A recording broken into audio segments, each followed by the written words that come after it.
Late Show Live, potentially going for a special 3 hours because President Trump is moments away, I reckon, in the next hour or so from touching down in Washington, D.C. Bev Turner's out there with her best winter coat on to ask him, hopefully, some key questions. He returns, of course, off the back of his knockout blow to the globalists at Davos. All that and more in just a tick.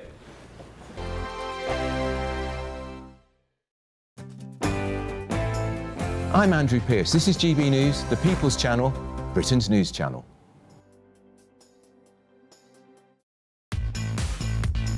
5 hosts, 5 opinions, 5 fearless debates, 5 unfiltered takes on the day's news. 5 reasons not to be anywhere else on Saturday night.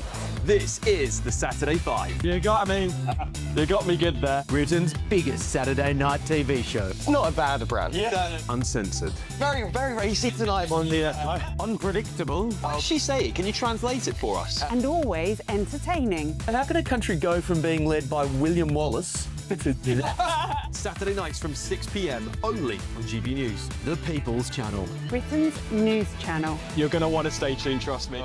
Westminster, the ultimate clique. And you're fighting like rats in a sack. But here on the Camilla Tominey Show, we ask the questions the establishment media is too scared to ask. OK, let me ask you a straight question, because I know you're a straight-talking politician. Whether it's net zero, illegal immigration or law and order, nothing is off limits. You had the power then. Yeah, as I and say, now you've lost it. That's the Camilla Tominey Show, a politics show that's fearless. But no, let me finish my question if you don't mind, because it is my show. Sundays at 9:30, only on GB News, the People's Channel, Britain's news channel. Westminster's full of talk, but out here, it's the real world. Am I allowed to talk now? No, that's it. This is where it matters, real people and real lives. That's what politics is all about. In fact, has Trump made a good start? No. Straight answers, no spin, and just a couple of pints. How many fingers have I got up? About 10. So join me for Lee Anderson's Real World every Friday at 7 p.m. only on GB News. The People's Channel, Britain's news channel. From the school run to the home run, watch a new show for all of Britain. So he can say whatever he wants. A straight-talking show where all voices are heard. And, you know, when are we going to stop talking about smashing the gangs and actually do it? With the stories that matter from every part of our country. There's a bit of a crash landing there for your Chancellor. Bold, fearless and standing up for you. That's me, Martin Daubney, 3 p.m. till 6 p.m, weekdays, here only on GB News. The People's Channel, Britain's news channel. In the GB Newsroom, we bring you the news as it happens. With our team of dedicated journalists across the UK, we're ready to keep you up to date with what's happening every half an hour, every single day. Bulletins here on GB News, the People's Channel, Britain's news channel. I'm Bev Turner. Thank you for joining us on GB News, the People's Channel, Britain's news channel.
Good morning. Is a leadership challenge on the horizon for the Prime Minister? Ex-Labour MP Andrew Gwynn resigns, paving the way for the return, potentially, of the Mayor of Manchester, Andy Burnham, as an MP. But with Starmer's allies plotting to stop the return of the Mayor to the House of Commons, will it work? Elsewhere, more than 4 million people will see their local elections delayed in 29 council areas. It's part of the government's shake-up of English councils. Is this an attack on democracy? First migrants are moved into Crowborough military barracks under the cover of darkness after being moved out of hotels. It sparked outrage in the local community. So we're asking, should barracks be used to house migrants? Veterans are furious as President Trump claims that NATO forces stayed off the front lines in Afghanistan. Work together, and actually NATO is going to be involved with us. We're going to be doing it in conjunction, parts of it in conjunction with NATO, which is really the way it should be. President Trump hails the success of the Greenland deal as he also unveils his Board of Peace for Gaza.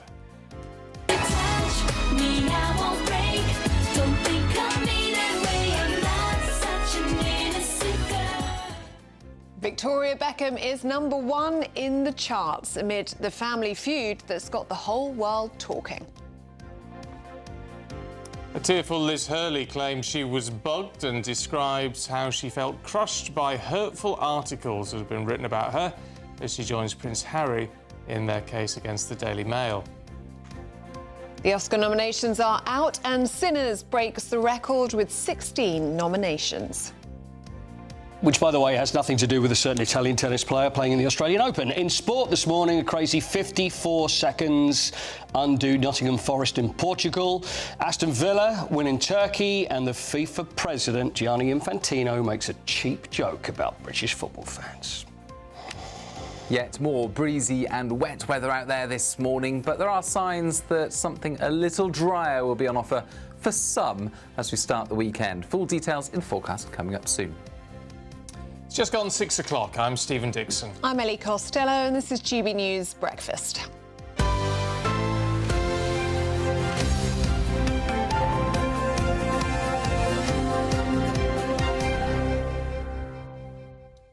Very excited, aren't you? I am very excited because Victoria Beckham has finally got her first ever solo #1.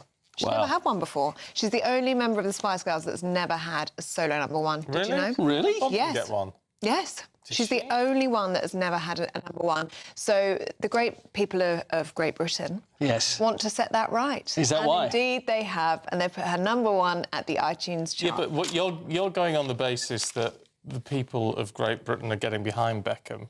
I do think they are, yes. I think it's because they're all using the track for the hilarious memes correct that are being used about her dancing with her son at the wedding. So you think it's people that are taking the mickey? Well, the iTunes chart is downloads, isn't it? And Yeah. they go on then. So if you're going on that, if the old days when you used to buy a disc or a record, that would be you spending good money and buying it because you want to listen to it. Now it's a different reason. I think they're going, oh yeah, what was that song? I'll have a listen to that. Or if it's some downloads or how many streams. And yeah, Ellie, I don't think it's through love. No. Well, I honestly. think the social media campaign which says it's a national tragedy that Victoria is the only Spice Girl national without tragedy. a solo #1. What, and they've just got that now? So they're thinking, well, it's been reposted, even yesterday alone, 400 people shared this song on TikTok videos. 400? Which doesn't sound that many. No, it doesn't, no. But then Your there's point also... is- Well, I'm just saying that's aside from the iTunes charts. Do you think she wants a #1 as much as David wanted a knighthood? Probably. And now it's happened for her. So I think that means Britain's on the side of Team Beckham rather than Team Brooklyn. That's my analysis of the situation. Well, if he brings out a song, then maybe we could see something different. Maybe. He's brought out a new recipe for cheese on toast. That's true. I've heard about that. yeah. Or he could re-record Mama by the Spice Girls. That would go down well, wouldn't it? Well, yeah. I mean, it's all just a mess. I mean, I feel sorry for everybody in this one. Oh, I agree. No, yeah, it's a mess. it is. It is a mess. Let us know But what that you think. #1 makes it so much better. We'll be happy. I can't get it out of my head. gbnews.com/you'll say. What's it called? Not such Not an such innocent an innocent girl. See, it's why they're taking the mickey. Yeah. Anyway, gbnews.com/you'll say. We'd love to hear what you think. Have you downloaded it? You haven't. Why? It's hilarious. Our producers don't know the song because they weren't born when it was out. Yeah, well, yeah. Weren't born when that one was out. What year were you born? Holy moly. Karis. 2000. It's 2000. 26 years ago, so they weren't around. You weren't around, it's 90s we're talking about. Our editor's going, I was about... He was 2. So he wasn't buying it then either. Anyway, Not Such an Innocent Girl, it's a great song. gbnews.com/. That's really put me on a downer to start the whole day. Oh, my goodness me. Yeah. We work with children, Paul. I know we do. I know. Yeah. Should we look at the news? I'm not sure if it's going to cheer you up, though, because our question this morning is the government denying democracy? Well, 4.5 million people will, we now know, not be able to vote in the May elections, with critics suggesting it's a way for Labour to hold on to seats. But the Housing Secretary, Steve Reid, has justified the decision, saying that it will allow local authorities to merge and become more efficient. Tory-controlled Suffolk and Norfolk amongst 29 authorities given permission to cancel May's ballot. Well, broadcaster Duncan Barks joins us now. Morning, Duncan. Is this an assault on democracy? I think it is. I think there is a lot of disenfranchised people across various chunks of the United Kingdom. So we're talking about Norfolk and Suffolk and Essex and East and West Sussex. Look, this was in the Labour Party manifesto, right? The idea of this reorganisation of local government. You would have kind of hoped if that was in the manifesto, there might have been some plans in place. Ducks in a row. Yeah. Ducks in a row, turn it into reality, make it happen. It appears not, and consequently, there's this ongoing delay to local elections. And there's an interesting quote on the front page of the Telegraph today, a local government source saying there was a very widespread feeling across councils that the government would miss its deadline and have to delay more elections next year. So this is not going anywhere fast. We talk about 4.5 million people denied the right to vote. It is a dent to democracy. You can look at this politically, so you can look at it from the point of view that Labour know if they were to go to the polls, they're going to take a massive drubbing. You can also make the point, and Reform UK are making this point, that there are Conservative leaders of some of these councils who actually don't really want the elections because the Tories will take a battering as well. And to roll into this, you have Reform who have issued, have got permission to issue a legal challenge and take this to court, this scrapping of the elections. And at the moment, it looks like that hearing is the 19th and the 20th of February. But if you're a council taxpayer in any of these places, you're thinking, hang on a second, I'm paying my council tax. I don't have a say on who's running the area. Yeah, I mean, it's extraordinary. And, of course, what...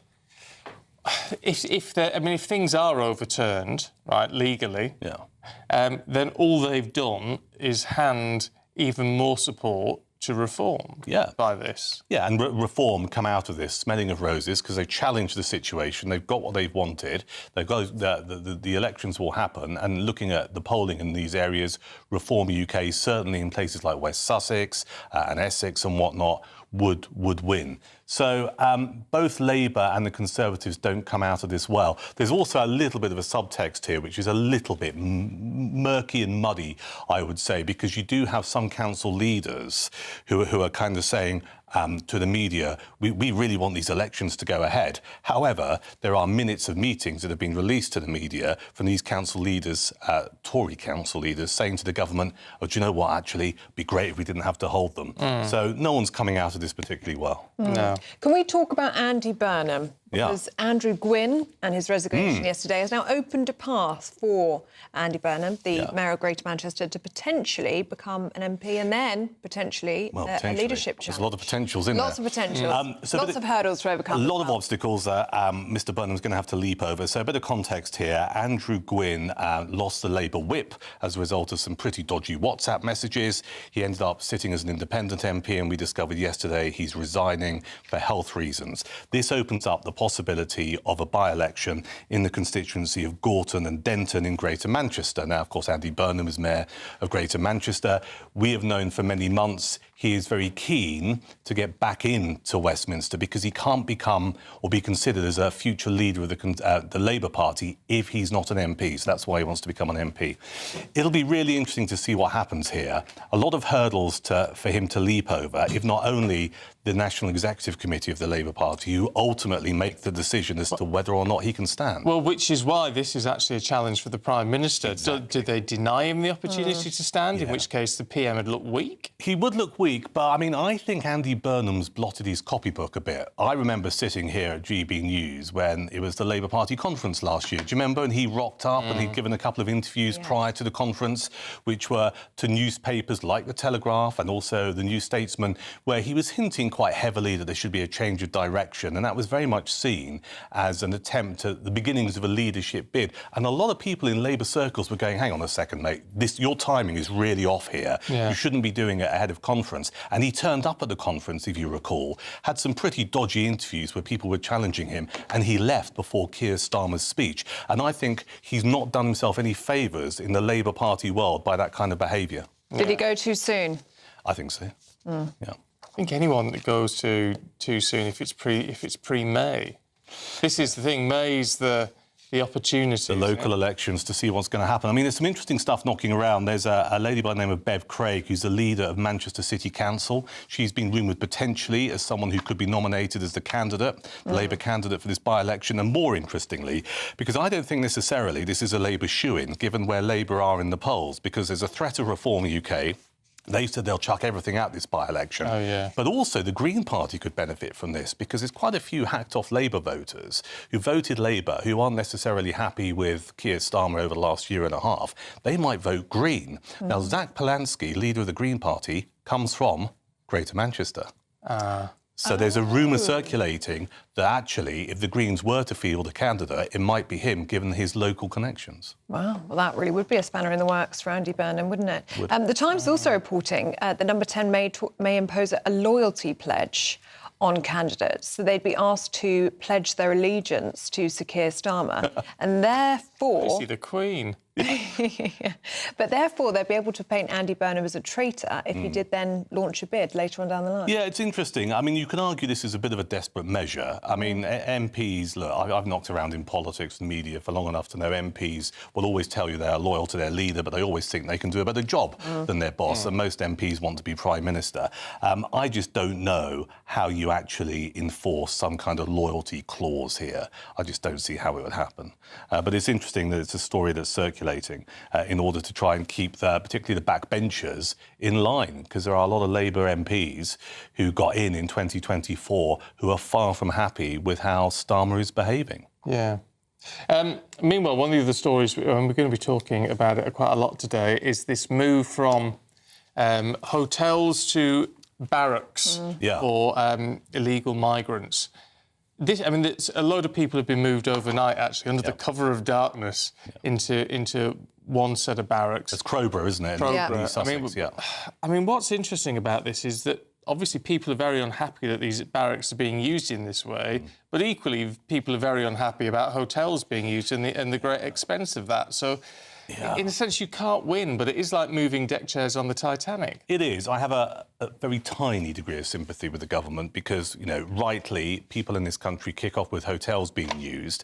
Then, if you decide to take these, in the majority of cases, illegal migrants out of the hotels into military bases, people go, I don't want that to happen in my neighbourhood either. I mean, in an ideal world, we wouldn't have the problem because we'd be able to control our borders. What's interesting about Crowborough, I think it's 7 people so far being moved in. That can be scaled up to 500. That is the plan for these military barracks. But it's local people who have got concerns about this. Understandably, if you look at past cases of asylum seekers coming to this country and breaking the law, so local people have great concerns. And the reports coming out of Crowborough at the moment is, they'll be in this military base, but these people who are going to be living there for up to 3 months, that's the maximum time, are free to move around the Crowborough area. And viewers and listeners to GB News might not be too familiar with Crowborough. I know it a little bit. It's a market town, right? It's not a big place. So it'll be interesting to see what occurs. But why, if they're in a barracks situation, why aren't they kept on base?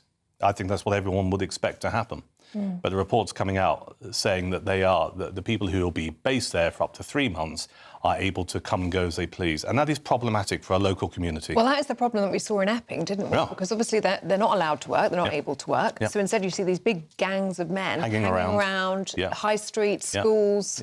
And the women, particularly in those communities, are fearful of that. They're intimidated by it. There's evidence out there. We've seen the court cases. We've seen the outcomes of people who have come to this country illegally, have stayed in a hotel, have committed crimes locally. So this is not about being racist or being judgmental. There is a real concern based on evidence that when you have a sizable amount of people, and in the case of Crowborough, scaling it up to 500, that's the maximum number, that has a massive impact on the local community, and people are concerned. Duncan, we'll see you in the next hour. Thank you Thank you very much. Now, President Trump has sparked more outrage after accusing NATO of avoiding the front line in Afghanistan. Well, this has angered and offended many serving in the military and, of course, veterans as well, where 457 British soldiers were killed in the conflict. Well, Donald Trump shared his concerns with Fox News at the World Economic Forum at Davos and talked about NATO's commitment to America. Let's have a listen. Always said, will they be there if we ever needed them? And that's really the ultimate test. And I'm not sure of that. I know that we would have been there or we would be there.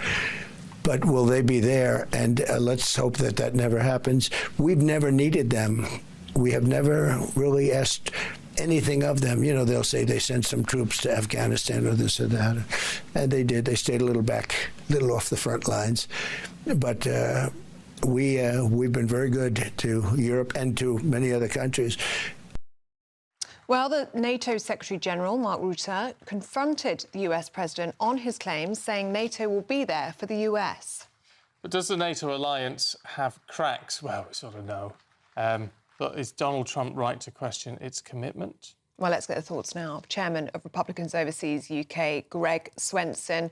Greg, this has made the front page of most of the papers here today. Trump sparking anger and outrage in Britain, claiming that NATO troops avoided the front line in Afghanistan. That's a rewriting of history, isn't it? Yeah, I suppose if you take the president, word for word, I'm not sure that that's what his message was, and I was confronted with this a lot already. And then, of course, last night, in the news. But now that I hear the clip, I think, sure, the president was careless with his messaging, but I'm not sure, when I really hear what he said, he surely wasn't speaking of the UK specifically. And he might have been referencing NATO troops in general. I'm not sure about that. This is one of those moments which is classic President Trump, where he's a little careless with his words, his messaging, and of course, of all the things that happened this week, and all the his 2-hour speech, or hour and a half or 2-hour speech on Tuesday, and the media is focusing on one slip. It's disappointing. And I'm not making excuses for his comments, but I'm just not sure that that's what he was trying to say. Surely not about the UK. He didn't specifically say Great Britain.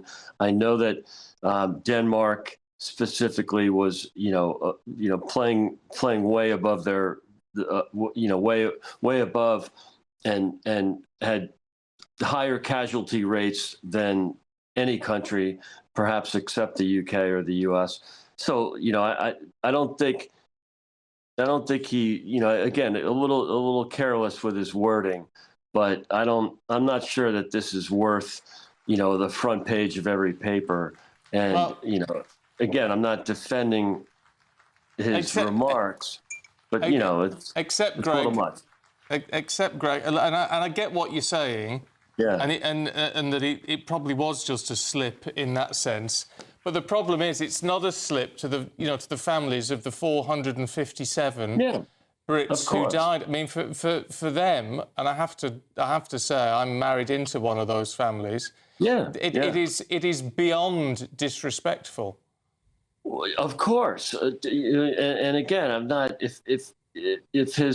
If his remarks were specifically about the UK, I would say the same thing, and there's no doubt about it. And I just, again, I like to look at the context and think about, what his, what he was trying to point out might have been different than the way it was delivered. Again, I'm not making excuses for it.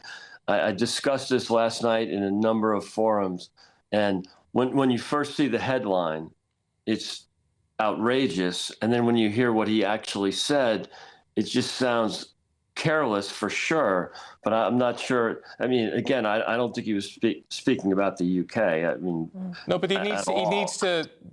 Again, I totally get what you're saying, but he's the president of the United States, and And he is, you know, and one of the main responsibilities, and he should be, and no doubt is absolutely aware of it, is when you send your troops onto the front line and it, you know, people die. Yeah, that's got to be forefront of his mind. He can't afford to be careless on issues like this, can he? Yeah.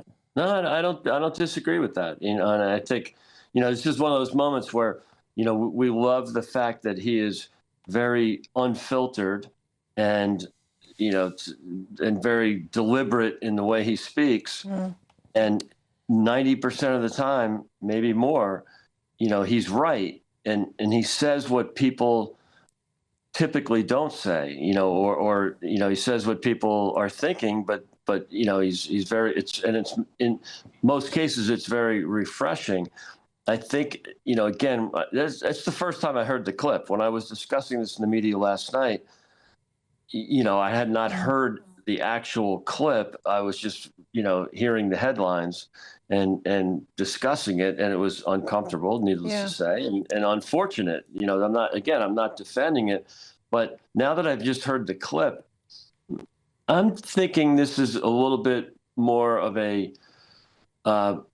lack of communication, you know, accuracy. That's for sure. And again, I'm not defending it.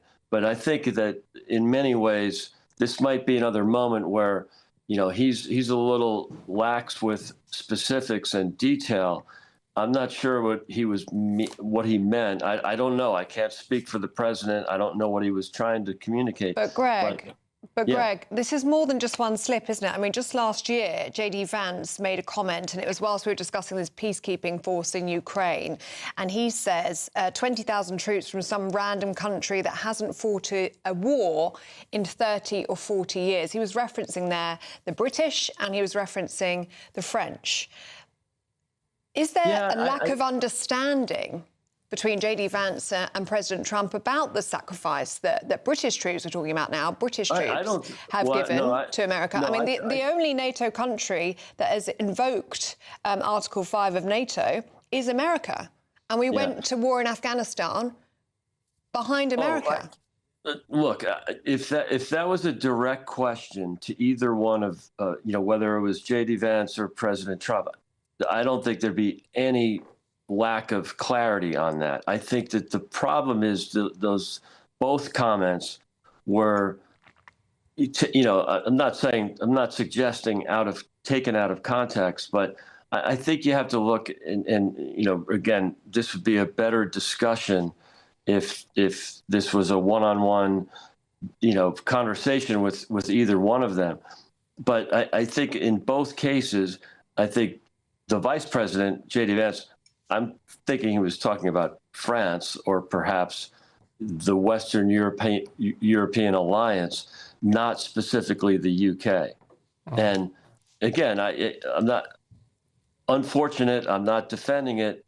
But when I hear the comments from the president, it just sounds a little different than what I heard last night, where, as usual, the Western media was going berserk because there was a slip of the tongue or whatever. I mean, I just, you know, I just think that everybody needs to dial it down a bit. At no point, with whether it was J.D. Vance or President Trump, there was no specific reference to the UK. I think it's quite clear that both of them are very fond of the UK and very fond of this special relationship. And a little bit of unfortunate communication, you know, was not specifically about this great country. And I think it was more in reference to some of the virtue signaling in Western Europe. Or, you know, it just, again, I can't interpret what they're saying specifically because I have not discussed it with either one of them. Okay, we've got to leave it there, Greg, because we're running over, but really good to talk to you, as always. Thanks very much indeed. Thanks so much, Greg. So many of you getting in touch on this, so do keep those views coming in. We'll try and share as many as we can throughout the programme. But for now, let's get a check on the weather with Ada McGibbon. Expect warm spells with the odd rude interruption. Box Boilers sponsors the weather on GB News. Hi there, good morning and welcome to the latest update from the Met Office for GB News. There is a lot of cloud across the United Kingdom at the moment, and out of that cloud, plenty of rain or showers for many, but the wettest and windiest weather expected towards the southwest through the day. We've already started with rain. That's moving north into Wales, the Midlands, East Anglia through the morning, but low pressure always remaining close by to the southwest, and that's going to bring 50 mile per hour, even 60 mile per hour wind gusts in places, along with further spells of rain. It's blustery, it's cold, it's cloudy and it's damp for many. Temperatures of 9 Celsius in the south, 6 or 7 further north. Best place for brightness, northwest Scotland, but even here there could be a few showers around, and the more persistent rain that we've seen for several days across eastern Scotland, well, that continues, but increasingly it's snow at higher levels above 300 or 400 metres. As the wind from the southeast brings colder air with it. More persistent damp weather through Northern Ireland, central and southern Scotland, northern England as we end the day. Some drier weather for a time through the Midlands, East Anglia and the southeast. The southwest, though, prone to further spells of wet and windy weather, with that low pressure once again remaining very close. It's not really moving very far. That low keeps things blustery for many of us overnight. We'll see further spells of rain in eastern and southeastern Scotland, as well as towards Wales and the southwest. In between, a lot of cloud, brisk breeze, so a frost-free start to Saturday for many. But we've got two main areas of rain and wind to start things off. East and northeast Scotland, wet and windy once again. Wales and the southwest, further spells of rain, heavy showers, odd rumble of thunder and gusty winds. In between, actually, there will be some drier weather through Saturday, western Scotland, northern and central England, East Anglia and the southeast. Even a few cloud breaks. But for the vast majority, it's going to feel quite cold in that brisk wind. Expect warm spells with the odd rude interruption. Box Boilers sponsors the weather on GB News.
Bold. They are under no illusion. Ray. Are you a human trafficker? Boundless. I've had enough of the nonsense, and I'm not afraid to say it. Don't get this on the BBC. Every weeknight, I tear through the headlines. The smell of gasoline. Should we be worried about it? From Westminster madness to cultural war chaos. What I'm going to do now is they are throwing things out the car as we speak. Get ready, Britain. Here we go. Patrick Christie's tonight, weeknights from 9 p.m, only on GB News, Britain's news channel. 5 hosts, 5 opinions, 5 fearless debates, 5 unfiltered takes on the day's news. 5 reasons not to be anywhere else on Saturday night. This is the Saturday 5. You got me. You got me good there. Britain's biggest Saturday night TV show. It's not a bad brand. Yeah. Uncensored. Very, very racy tonight on the unpredictable. What did she say? Can you translate it for us? And always entertaining. And how can a country go from being led by William Wallace Saturday nights from 6 p.m. only on GB News, the People's Channel. Britain's news channel. You're going to want to stay tuned, trust me. Britain deserves a newsroom that puts the facts and your voice first. Well, and that's what you get on GB News. Lively debates, lively conversation. And we're not afraid to hold power to account. And each other. So join me, Andrew Pierce. And me, Miriam Gates, for Britain's Newsroom, weekdays from 9:30 on GB News.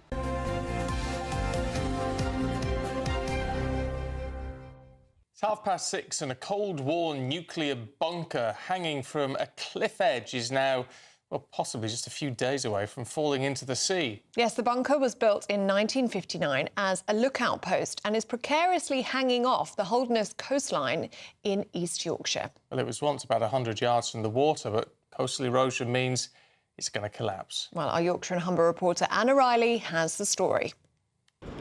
A bunker on the brink. Once hidden below ground, this decommissioned nuclear war lookout post is now exposed to the elements.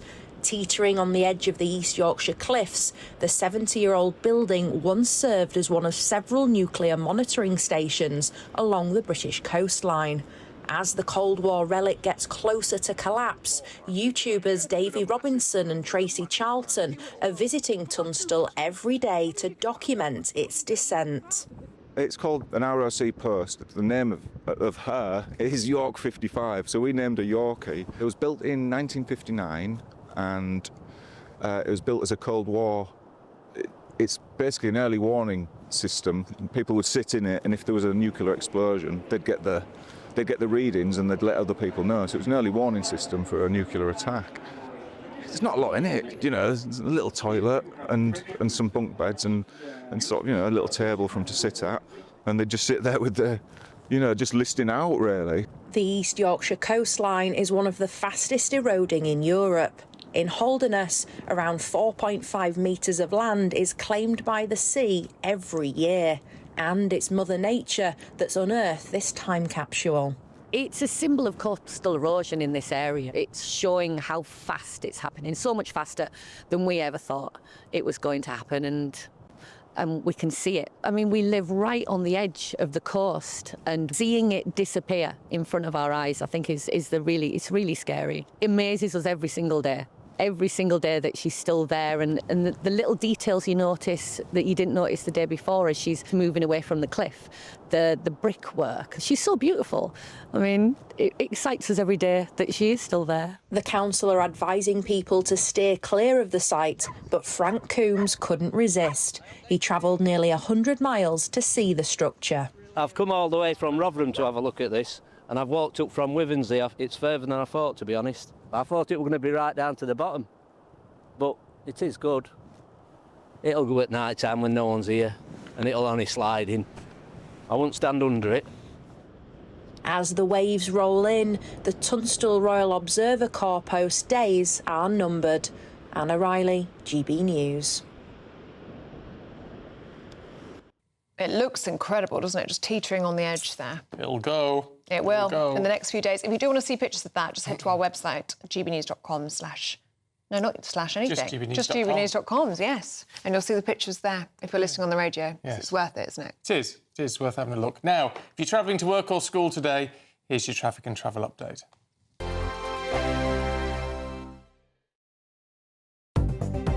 Good morning, this is the latest AI travel news from gbnews.com. The A92 Tay Road Bridge is closed to double-deck vehicles with a speed restriction of 30 miles per hour because of high winds. In Lincolnshire, the A1 southbound between the A46 and the junction with the A52 is shut in all lanes after a road traffic collision, with conditions expected to improve around 9 this morning. In Surrey, the M23 northbound between Junction 9 and Junction 8 has one lane closed due to a broken-down vehicle. And on the trains, Great Western Railway has road transport between Liskeard and Looe, and London Overground has a reduced service between Dalston Junction and Clapham Junction. For more travel news, go to gbnews.com.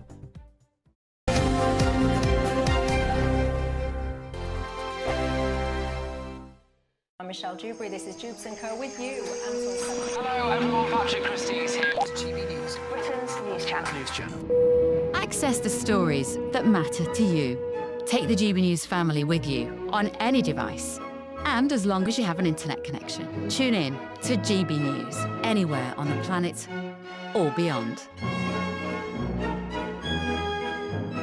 GB News, the People's Channel, Britain's news channel. From the school run to the home run, watch a new show for all of Britain. So he can say whatever he wants. A straight talking show where all voices are heard. And, you know, when are we going to stop talking about smashing the gangs and actually do it? With the stories that matter from every part of our country. There's a bit of a crash landing there for your Chancellor. Bold, fearless and standing up for you. That's me, Martin Daubney, 3 p.m. till 6 p.m, weekdays, here only on GB News. The People's Channel, Britain's news channel. Westminster's full of talk, but out here, it's the real world. Am I allowed to talk now? No, that's it. This is where it matters, real people and real lives. That's what politics is all about. In fact, has Trump made a good start? No. Straight answers, no spin, and just a couple of pints. How many fingers have I got up? About 10. So join me for Lee Anderson's Real World every Friday at 7 p.m, only on GB News. The People's Channel, Britain's news channel. You want to know what's really going on in the corridors of power? Labour don't know what to do with you half the time, and that makes you quite lethal in the chamber. Get behind the headlines with Chopper's Political Podcast. Join me, Christopher Hope, as I sit down with the great and the good of British politics. We'll see where this ruling takes us. These are the stories shaping our nation. Chopper's Political Podcast, available now on all platforms. Listen in and stay ahead. Decisions made in Washington aren't just shaping America, they're shaping Britain too. From migration to global security, from crime to health. Whatever happens in the White House today will be felt in your town or city tomorrow. That's why The Late Show is live from Washington, D.C. Cutting through the politics to show you what it all means for Britain. The Late Show live every night at midnight. Only on GB News, Britain's news channel. Exciting news. Every Friday, my Patrick Christie's Tonight Show is going to have a twist to it. We're welcoming some special guests. You. That's right, on Fridays I'm going to be doing my show in front of a live studio audience because this show is about you and what you have to say. It's going to be the same big debates, same big topics, same big opinions. But every Friday night at 9 p.m, you are invited to come on down to Patrick Christie's Tonight to be a part of the action. Only on GB News, the People's Channel, Britain's news channel.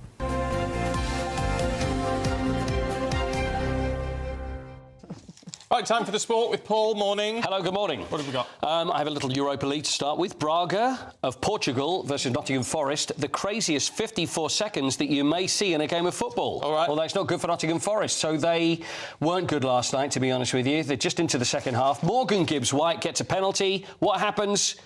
You can tell by the way I'm telling you what's going to happen. He gets saved. It was a poor penalty, and then that gets saved. And then within the minute, the ball goes up the other end. A ball's put across. Ryan Yates for Nottingham Forest knocks it in his own net. And then to add insult to injury, not that there was an injury, but it's just a turn of phrase. Elliot Anderson gets sent off for dissent, which is always a stupid thing. If you start giving lip to the referee and get sent off for that, crazy. So Sean Dyche, the manager, made lots of changes because he's probably prioritising the Premier League over the Europa League, although it could be counterproductive, and I'll tell you why, because they find themselves then into a playoff, which means an extra couple of games that's going to add on to their season. So not a great result for them. And also, they seemed like there was more Nottingham Forest fans than there were Braga fans, and it was in Portugal, which is bizarre, because apparently the weather wasn't very good. Oh, right. Fair weather fans, I think is what it is. Aston Villa beat Fenerbahce of Ellie. What do you think? Germany. Yeah, Turkey. Oh. Yeah. Oh, well. Unai Emery's 100th... Quite far off, actually. Sorry? I was quite far off there, actually. Well, yeah, you know, as the crow flies, I suppose. Unai Emery's 100th Europa League game, so he's won it 4 times, and I believe that Aston Villa will follow in Tottenham Hotspur's footsteps, and they, in my opinion, will win it this year. So they're well on course again. They're a bit of argy-bargy as well that you may be interested in. Now, there we are. There's Unai Emery, along with Yuri Tielemans, and then there's a bit of pushy argy-bargy, which you don't often see between a manager and his player. The reason was, we believe, is that this was right at the end of the game. So 92nd minute, he says to Yuri Tielemans, after he's got a yellow card, wants him to come off and be substituted. But this is bizarre because Yuri Tielemans just trotted off, as a player would, but then Unai Emery wasn't happy about that because probably he wanted a little more dark arts and wanted him to walk off slowly, and then there was a bit of chat between the two of them, and then when he was asked about it to explain, he said, "He's my son, he's my son." I don't know what that's supposed to mean, but there you go. But I think it's just saying, look, he didn't really want to admit I wanted him to walk off slowly just to waste time. So anyway, I'm sure everything's going to be fine. Bologna drew with Celtic, Celtic then they may get into the playoff with Rangers beat Ludogorets, who are from Romania, which I knew you knew that one, Ellie. Their first Europa League win of the season, but it's not going to be enough to continue in. They've got one more game, but then they're going to be knocked out. What is going on with World Cup sales? They're looking good? Well, Gianni Infantino says they are. Now, Gianni Infantino, you know, is the president of FIFA. Yeah. I'm not the biggest fan, I'll be honest with you. I don't like the fact that the prices are so expensive. I'll be honest with you, I don't like the cut of his jib. I don't like the cut of his jib. Anyway, he found himself at the World Economic Forum yesterday because wherever there's world leaders, then Gianni Infantino likes to be in there. And anyway, he was asked, and also he disrespected British football fans by saying, oh, there was, you know, it was great the last World Cup because, how about this, no British fans were arrested. I mean, it's like, come on, Gianni, please. This is what he had to say. See if you're insulted by this. Here we go. We received over 500 million ticket requests. 500 million ticket requests. 500 million ticket requests. We were hammered. I was hammered, I should say, because of the ticket prices, because they are so expensive. And the main critics were from Germany and England, of course. Those tickets will probably be resold at even higher prices. And this is incredible, but it shows really the impact that it has. That's just a bit of it, because he then went on to say that how great the Qatar World Cup was and that amazingly no Brits were arrested then. But it's all very well. He can sit there and go, oh, well, you know, they hammered me for the price of the tickets, but we've had 500 million? Really? Really that many? Are we exaggerating just a little bit, Gianni? But it doesn't excuse the fact that the tickets are still overly expensive, and it's not right. So you can stand there with all your world leaders and say how successful it is and how many people want tickets. Of course, we all want tickets, but we don't want to pay that much. So it's not fair and it's not right, and I'm not very happy. Yeah, fair point. Paul, thank you. Thank you very much. Now, how would you like to get your hands on £85,000 in tax-free cash? Sounds good, doesn't it? All up for grabs in the Great British Giveaway. Here are all of the details that you need. It's the final week to see how you can become our biggest cash prize winner to date, as there's a simply stunning £85,000 in tax-free cash to be won. Go on that dream holiday, buy that brand new car, or just relax in the knowledge that the rest of the year could be on us. But you have to hurry, as lines close on Friday the 30th of January. For another chance to win £85,000 cash, text cash to 63225. One entry costs £2.50 plus one standard network rate message, or text bonus to 63225. 5 entries cost £5 plus one standard network rate message. Go to gbnews.com/win. Entries start at £2.50. Call 0903 686 3232. Calls cost £2.50 plus your network access charge, or post your name and number to GB18 PO Box 8690 Derby DE1 9TT. UK only. Entrance must be 18 or over. Lines close at 4 p.m. on the 30th of January. Please check the closing time if listening or watching on demand. Good luck. Good luck. Best of luck. Now, we've got the papers heading your way. There's a story about Robbie Williams being bigger than the Beatles. I don't think so. We'll go through more of that with Mike Parry and Scarlett Maguire in just a moment. But first, if you're in search of some holiday sun, here's the forecast across Europe. Ready to soak up that holiday sunshine? Won't we need some cover? No worries. All sorted. All Clear Travel Insurance sponsors GB News Travel Destinations forecast. The Canary Islands, the place to be at the moment for the best of any drier and brighter weather. Otherwise, it's unsettled throughout much of southern Europe. Very windy through Iberia. That's going to be the case for a few days to come. Those strong winds gusting around the Portuguese coast and hills, where there will be spells of rain and some mountain snow. There'll also be spells of rain moving through central parts of the Med, drier for parts of Greece, particularly around the islands. All Clear Travel Insurance sponsors GB News Travel Destinations forecast.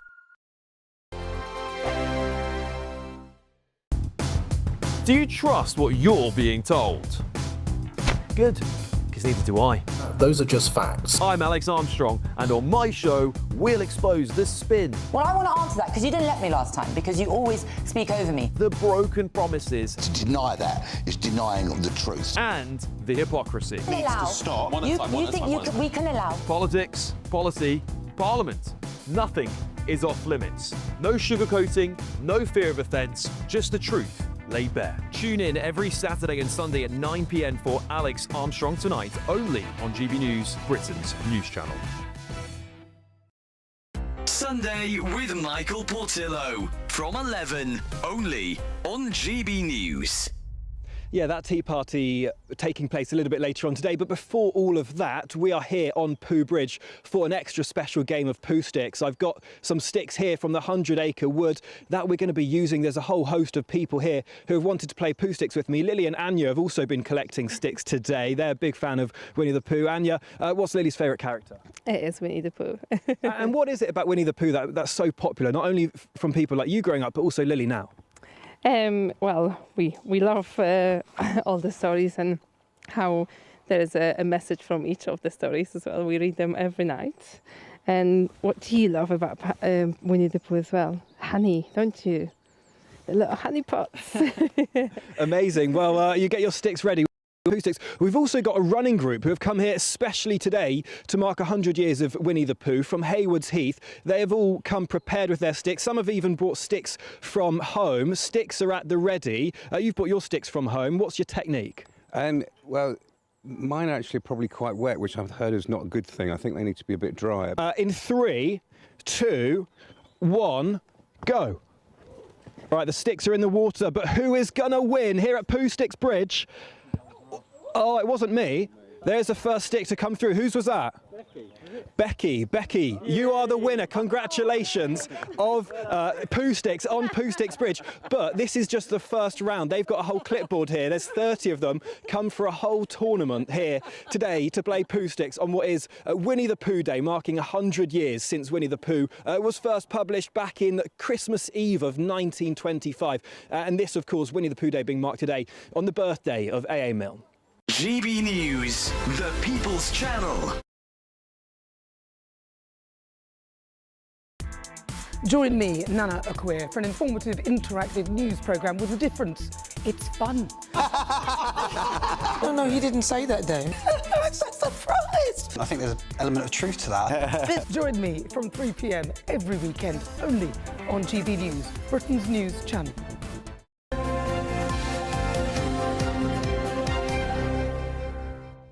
Welcome back. We're going through the papers in the company of Mike Parry and Scarlett Maguire. Morning, you two. Good morning. Scarlett, does Andy Burnham have the bottle? Page 1 of Daily Mail.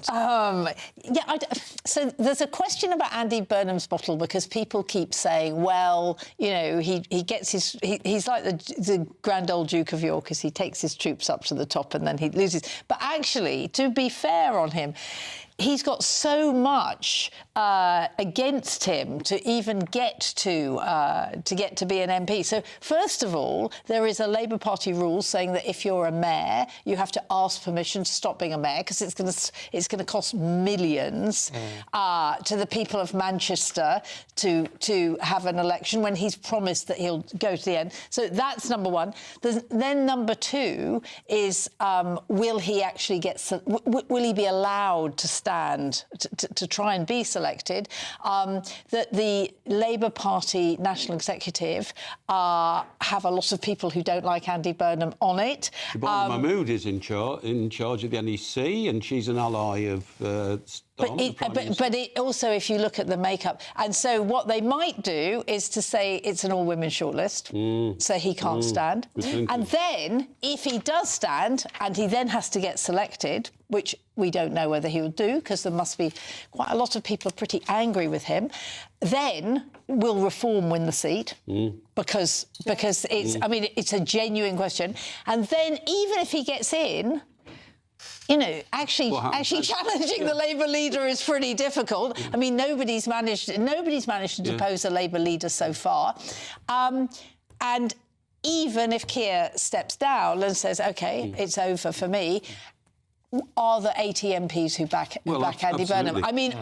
So all of that. So we're a long way. So many hurdles altogether. I mean, civil war could break out the moment he announces he is going to stand anyway, and that could completely split the party. Did you know that Baldrick, I have a cunning plan, could be on the group of people who might select him, because Sir Tony Robinson, is on the NEC. Now, isn't it? Is it Lord Tony Robinson? Yeah, he's on the NEC. Keep up, Mike. So it's a very, very complicated plot, and he's got to make up his mind whether to stay with something he's got now, which is very good, because he is the self-styled King of the North, or take this massive, chance that he's going to become Prime Minister, which, if he doesn't, will just finish off his career. But Andy, I know very well, because I employed him at TalkSport as a co-commentator on football matches when Everton were playing in the FA Cup, because he's an Everton season ticket holder. That makes him a good person. But I have to say, I think he's a bit of a chameleon in terms of what he believes in politics, because he's always been a centrist, but now he seems to be drifting a bit to the left to see... Because that's where the votes are. Well, that's exactly what I'm saying. So he's a chameleon and all that. And I think in the end, he'll see sense and not do it, because it could smash up the internal work of the Labour Party. It could certainly smash up his career. I'm not accusing him of bottling it, but I think common sense tells you he shouldn't do it. Also, he has twice stood for the leadership exactly, and not got it. Failed badly, and he was a very average member of a Labour cabinet, wasn't he? And who was that? Blair and Brown, I think. Brown. That's right. Yeah. But I think I think you're absolutely right. Yeah. That he's on a wave of himself. He is absolutely, and he's very northern, and he's much more popular to the north than he's going to be to the south when he gets into the metropolitan. Not in the northeast. Yeah. Can I say that it's... Well, he's a northwest boy. I know, but there is a real problem. Well, should we talk about something that really matters? Victoria Beckham's at number 1. Oh, yeah, incredible. Incredible. I mean, look, I can't believe it. The public have now said, we're going to show you who cyber on. No, I don't think that's true. Well, I think it is, because they've said, there she is, Posh Spice, we love her, she's British. No. Yeah, So what do you think, Stephen? I think it's... But if you look at all the memes and things of taking the mickey out of Victoria at the moment, and they're all using this track. Yes. Because it's I'm Not Such an Innocent Girl. Yeah. They're using this track. Now, that actually, because the tunes come from Apple and all the rest of it, that pushes you up the chart. Exactly. And it's but that's people. That's not people saying we love Victoria Beckham. That's people taking the mickey out of Victoria Beckham. I'm sorry. I'm on Posh Spice's side here. She was a member of the most successful girl band ever. She runs a world-famous fashion brand, and she married the world's most famous footballer. What's that got to do with it? I'd say that is a recipe for success. And also, of course, the way... I think we're talking about her as a mother, right? Yeah. I mean, she's been a very successful mother as well. Three sons and a daughter. Well, she's successfully bred. Yeah, well done. Exactly. Congratulations. My mother managed to get 5 out. I think. I mean, but I think. I think there is a real problem. I mean, we do wonder whether Brooklyn Beckham was up to writing that thing, and whether it was the Peltz PR people who sorted it out for him. Of course it was. But actually, there is a grain of truth there. That's the real problem with it. The grain of truth for me is that these Peltzers are so wealthy, billionaires, owned hamburger chains in America, and they've looked at, look, who's these Beckhams, where do they come from? Manchester, because, of course, he played for Manchester United. We don't want these tawdry Northern English people in our place. Apparently, one of the real problems was that the first time the Beckhams met the Peltzers was at their Florida estate, which is about 30 square miles, and the Beckhams sent their security team ahead, as they always do whenever they go anywhere. And, of course, the Peltzers said, what? You want to come on our property and test our security? We are the Peltzers. And it just went downhill from there. And the billionaires were looking down on the millionaires. You're absolutely right. Well, what about the time they turned off... All right, we're out of time, Mike. Thank heavens. Mike and Scarlett, thank you very much. God, I'm exhausted. Here's the weather.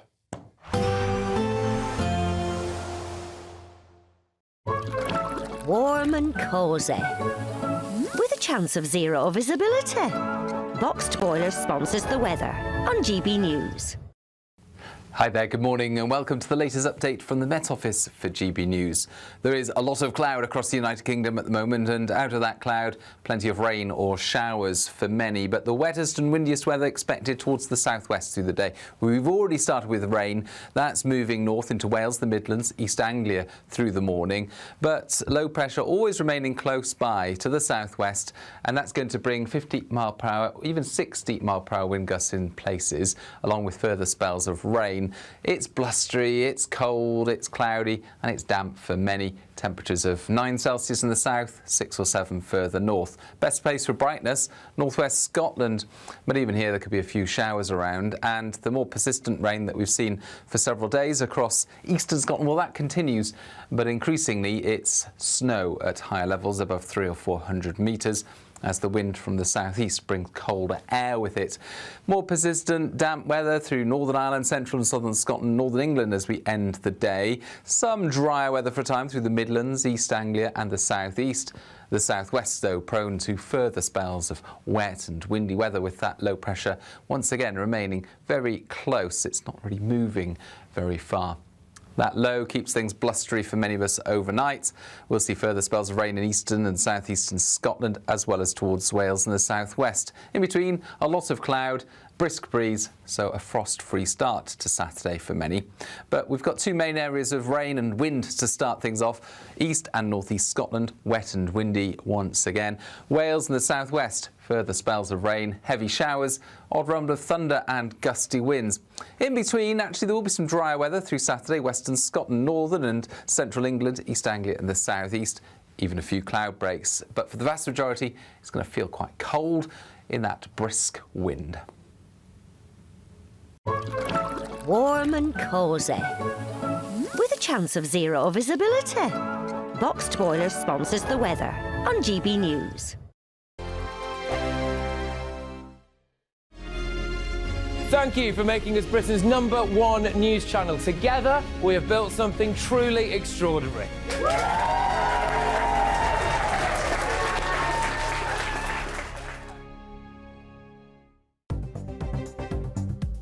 Good morning. This is the latest AI travel news from gbnews.com. The A92 Tay Road Bridge is closed to double-deck vehicles with a 30 miles per hour restriction because of strong winds. In Lincolnshire, the A1 southbound between the A46 and the A52 is shut after a road traffic crash, with all lanes blocked and delays building. In Surrey, the M23 northbound between Junction 9 and Junction 8 has one lane closed due to a broken-down vehicle.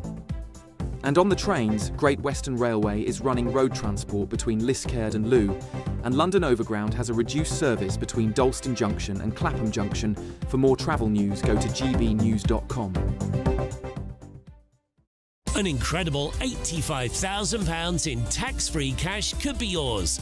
Hi, I'm Jane. I won £54,321 with the Great British Giveaway. Oh, definitely please enter. It is real, and that one text has just made my life 100% better. For another chance to win £85,000 cash, text cash to 63225. One entry costs £2.50 plus one standard network rate message, or text bonus to 63225. 5 entries cost £5 plus one standard network rate message. Go to gbnews.com/win. Entries start at £2.50. Call 0903 686 3232. Calls cost £2.50 plus your network access charge, or post your name and number to GB18 PO Box 8690 Derby DE1 9TT. UK only. Entrance must be 18 or over. Lines close at 4 p.m. on the 30th of January. Please check the closing time if listening or watching on demand. Good luck.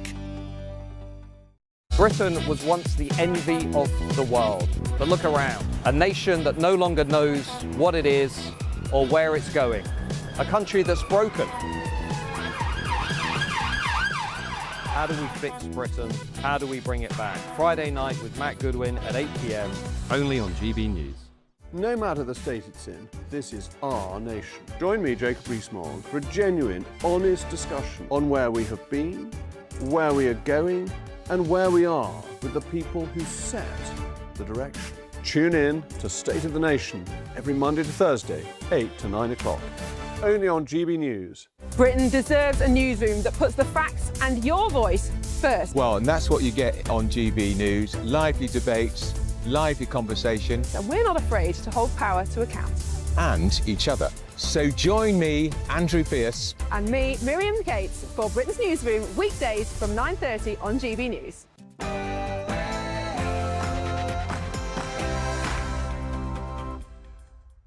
Good morning. Is a leadership challenge on the horizon for the Prime Minister? Ex-Labour MP Andrew Gwynn resigns, paving the way for the return of Mayor of Greater Manchester Andy Burnham as an MP. But with Keir Starmer's allies apparently plotting to stop the return of the Mayor to the House of Commons, will it work? More than 4 million people will see their local elections delayed in 29 council areas. It's as part of a government shake-up of English councils.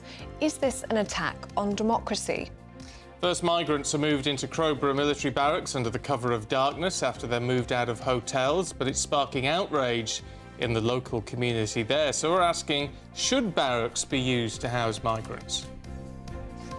Veterans are furious as Donald Trump claims that NATO forces stayed off the front lines in Afghanistan. Together, and actually NATO is going to be involved with us. We're going to be doing it in conjunction, parts of it in conjunction with NATO, which is really the way it should be. President Trump hails the success of the Greenland deal as he also unveils his board of peace for Gaza.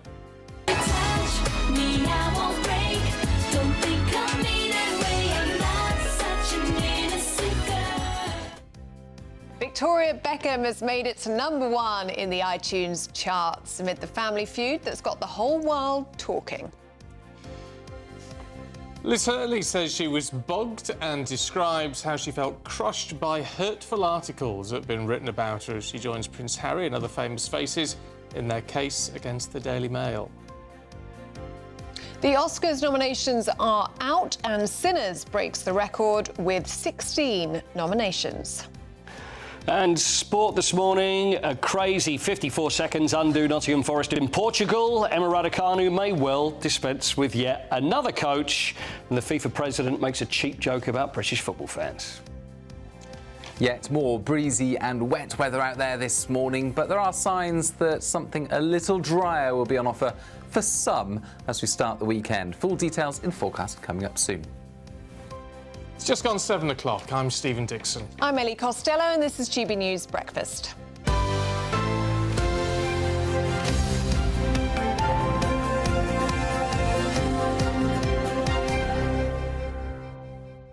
Now, we all saw Emmanuel Macron in Davos in the Top Gun aviators, didn't we? Yeah. I mean, he did look pretty cool. He did look pretty cool, and I think it's his new look now. Do you think he did? Not for an older gentleman. Yeah, really? He did look quite cool, and he can't take them off now. I think he's discovered his new look. But it was, he says, because he had an eye infection and he didn't want to be photographed, which is all fair enough. Anyway, this new look has seen shares in the sunglasses firm jump by 28%. Oh, no way. Really? And their website crashed as people were desperate to pick up pairs of these sunglasses. So clearly people thought he looked cool, Coity. But they were £575. Yeah, they're extortionate. That's a lot of money for a pair of sunglasses. I know, that's extortionate, isn't it? It's the French high-end eyewear brand Henri Julien. Oh. There you go. And they're called the Eye Vision Tech sunglasses. Nobody should wear sunglasses indoors. No, I think it looks... You know? It's a very celebrity thing, isn't it? It really is ridiculous. And you say, well, why? I just don't... It's well, just... he had a valid excuse, to be fair. But do you think so? I think I'd rather show an eye infection than a pair of... Oh, no, I understand. I'd be right there with... Have you worn sunglasses indoors? You have, haven't you? Oh, she has, yeah. I bet you have. I'll bet you have. I've seen you in sunglasses indoors. Yeah, I do. I do that. But big ones. You've got some, like, Deirdre Barlow ones. I do. Deirdre Barlows. Barlow ones, that's what they call them, yeah. And I have been known to wear sunnies on the tube. Right. And I'd take them off. Yeah, but if it's outdoor, then if there's sun that's streaming in, that's understandable. But if it's dark, you don't wear sunglasses on the tube when it's dark. No, right? no. OK, fine. There are rules in life. I do just generally have sunglasses with me at all times. Right. I've got a little tiny 90s pair at the moment. They're like this, like Spy Kids. OK. Oh. I think anyway. You'll have to get them out of your handbag. Yeah, I will. I don't know where my handbag is. No sunglasses indoors, sorry. I'm intrigued. If I'd have known that, I brought a pair in. We could have all worn a pair this morning. Well, wouldn't we have looked fab? You've got your driving gloves, my sunnies. What have you got? Oh, your ski jacket. It's like an episode of The Persuaders. Right, we better crack on, because is a leadership challenge on the horizon for the Prime Minister? Well, ex-Labour MP Andrew Gwynn has resigned, triggering a by-election which could pave the way for the return of Mayor of Manchester Andy Burnham as an MP. Ooh, well, what about Keir Starmer in all of this? His allies apparently planning to block Andy Burnham for running for Parliament in that by-election. Well, elsewhere in politics, 4.5 million people will not be able to vote in the upcoming May council elections, which critics suggest is a way for Labour to hold on to their seats. Well, Steve Reid, who's the Housing Secretary, has said that decision will allow local authorities to merge and become more efficient. Well, Tory-controlled Suffolk and Norfolk are among those 29 authorities that have given permission to cancel May's ballot. Yeah, so the Tories are off the hook with that one. Let's talk to the broadcaster Duncan Barks, who's here. Good morning. Let's talk about number 10, first and foremost, and Andy Burnham. Yeah. I don't know what to make of this, because we've been talking about it for such a long time, and yet the amount of hoops he'd have to jump through to make this happen. It's a really, really big challenge. So this is a potential opening for Andy Burnham to get back into Westminster, to become an MP, and then if he is an MP, he is able potentially to challenge Keir Starmer to become the new leader of the Labour Party. But there's a lot of stuff he needs to overcome. One, he has to be selected by the National Executive Committee of Labour to actually be allowed to stand as a candidate. That is no mean feat. And if you look at some of the front page of this morning's papers, obviously a lot of briefing's been going on, because we've got this reoccurring phrase here, the PM's allies, their plot to block Burnham. I think he's not done himself any favours. We know in the past he's made noises about leadership ambitions. He said, well, I was just answering questions honestly. When a journalist says, do you want to be Prime Minister? I'm just being honest and saying, yes, one day I would. You don't say that, not on the run-up to last year's Labour Party conference. So he upset a lot of people there. And there's no guarantee. What's interesting about this, that when there is going to be a by-election in Gorton and Denton, that necessarily it is a shoo-in for the Labour Party, because our political landscape is all over the place at the moment. The guy who currently held the seat, Andrew Gwynn, he had a majority of 30,000. So that's quite a chunky majority to overturn, but we live in very changing times. We know that Reform UK have come out and said we will chuck everything at this by-election, and that will be interesting. It's fair to say that that particular part of the northwest of England is not necessarily a Reform heartland. But again, I come back to the point I made. We live in such changing times. And also this could benefit the Green Party, who I think, if you're a hacked-off Labour voter in this constituency, you don't like what Starmer has done, you might decide it's a by-election, I'll give my vote to the Greens. So there's a lot of stuff surrounding this. If you're a political nerd, it's genuinely fascinating. Yes. But going back to the original point, Andy Burnham has a long way to go before he may well be the Labour candidate for this by-election. I thought it was interesting when you said Zach Polanski's from Greater Manchester, isn't he? So he could want a shoe-in. Yeah, so the never-knowingly understated Zach Polanski, who is the leader of the Green Party, who, to be fair, since he's been leader, the Green Party have gone up in the polls. He says a lot of stuff, but seems quite light on detail, in my view. He comes from Greater Manchester. So if you are Zach Polanski, you might think, hang on, this is a great opportunity because I know the area, my roots are in Greater Manchester, so you've got the local connection, but actually this is a great way of raising the profile for not just me as leader, but also for the Green Party as well. Yeah, I mean, heck, it's a mess. The whole thing is a mess, because even if Andy Burnham either doesn't get through the hoops or decides not to throw his hat in the ring in this way, you've still got this simmering unease on the back benches about what Keir Starmer's doing. Absolutely. Just going back to the Burnham point as well, I mean, it's a big risk. If he were to be approved to be the candidate by the NEC and that he stood as the Labour candidate and lost the by-election, that's game over for Andy Burnham, right? The stakes are remarkably high. But going back to the Starmer stuff, yeah, Keir Starmer seems unable to turn around this situation that he finds himself in, where a lot of his Labour backbenchers simply don't support him. Mandelson, remember Sir Peter Mandelson, who was our envoy, some might say the former disgraced envoy to the United States of America. He's in the papers today saying, I don't think necessarily Starmer can get back the trust and the support of his backbenchers. Now, he might be saying that because he might be thinking it's he's sour grapes because he lost his gig or whatever. But there is this view that Starmer has let everything unravel in a remarkably short period of time. And it's difficult to see how he gets it back, particularly when you look at the amount of U-turns that we've talked about in GB News in the past, you know, clocking up 12, 13 U-turns in terms of policy announcements, then going in the other direction, backing down in the face of his Labour MPs. He's not in a particularly positive place. No. Duncan, been really good to see you today, as always. Always. Thank you very both. much. Thank you. Now, at 7:10, President Trump has sparked more outrage after accusing NATO of avoiding the front line in Afghanistan. Well, of course, this has angered many serving in the military and veterans as well, when 457 British soldiers were killed in the conflict. Well, Donald Trump shared his concerns with Fox News at the World Economic Forum at Davos about NATO's commitment. Let's have a listen. I've always said, will they be there if we ever needed them? And that's really the ultimate test, and I'm not sure of that. I know that we would have been there, or we would be there, but will they be there? And let's hope that that never happens. We've never needed them.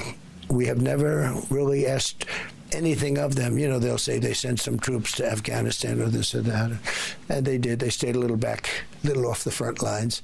But we've been very good to Europe and to many other countries.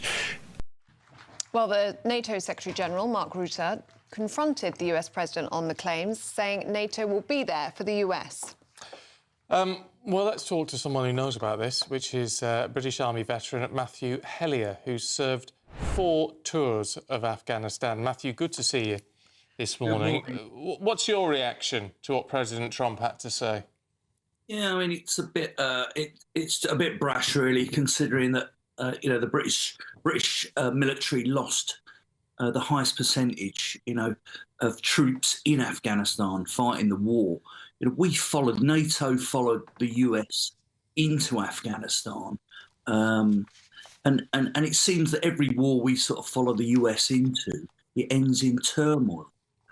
We've just got to be careful. I mean, the brave soldiers, the United States military, are exceptionally brave, and there were wonderful troops to work alongside.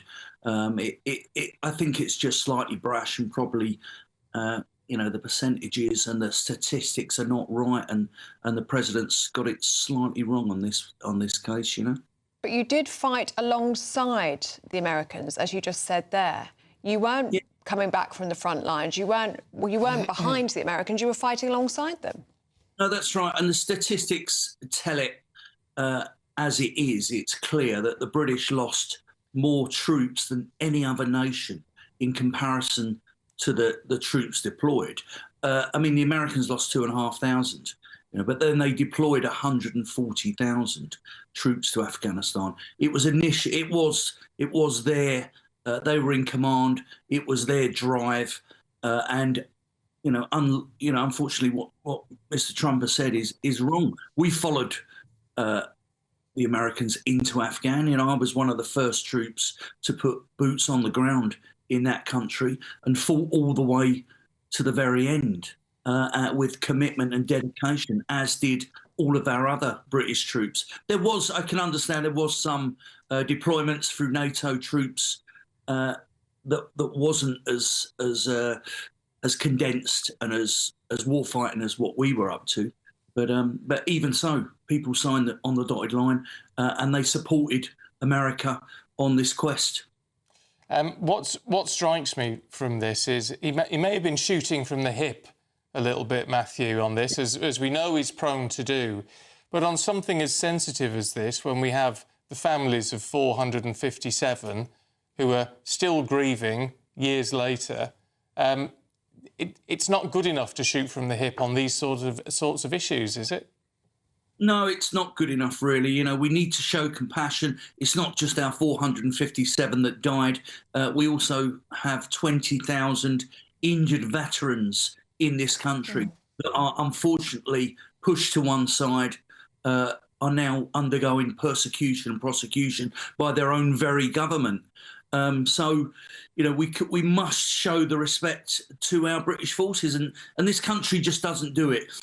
And it seems that rhetoric has carried on, and Trump is not respecting our dead and our injured, and he's not really respecting, our commitment, our support to the US. It was the US that took the brunt of that, the Twin Towers, and it was the US that launched into Afghanistan in retaliation, and we were there right alongside. There are some, I can understand the president's worries about NATO, some of our NATO partners who are still in cohorts with Russia, and I don't really think some of those NATO partners will support President Trump in the case of another war. But we certainly... Matthew, thank you so much for joining us this morning, and thank you very much for your service. Let's talk to Chairman of Republicans Overseas UK, Greg Swenson, who's made it here into the studio. Good to see you, Greg. Matthew's saying that Trump is not respecting our dead or our injured, which actually is something which is really important in the States. Is it? That is sort of viewed as sacrosanct when it comes to the armed forces in the States. Yeah, absolutely. And I think to say the president was careless is probably an understatement in this case. And it's so unfortunate. The first time I heard the actual clip was with you all an hour ago, and it's really unfortunate. I don't think the president. I can't speak for him. I don't know what he was thinking. It didn't sound like he was speaking specifically about Great Britain or the UK.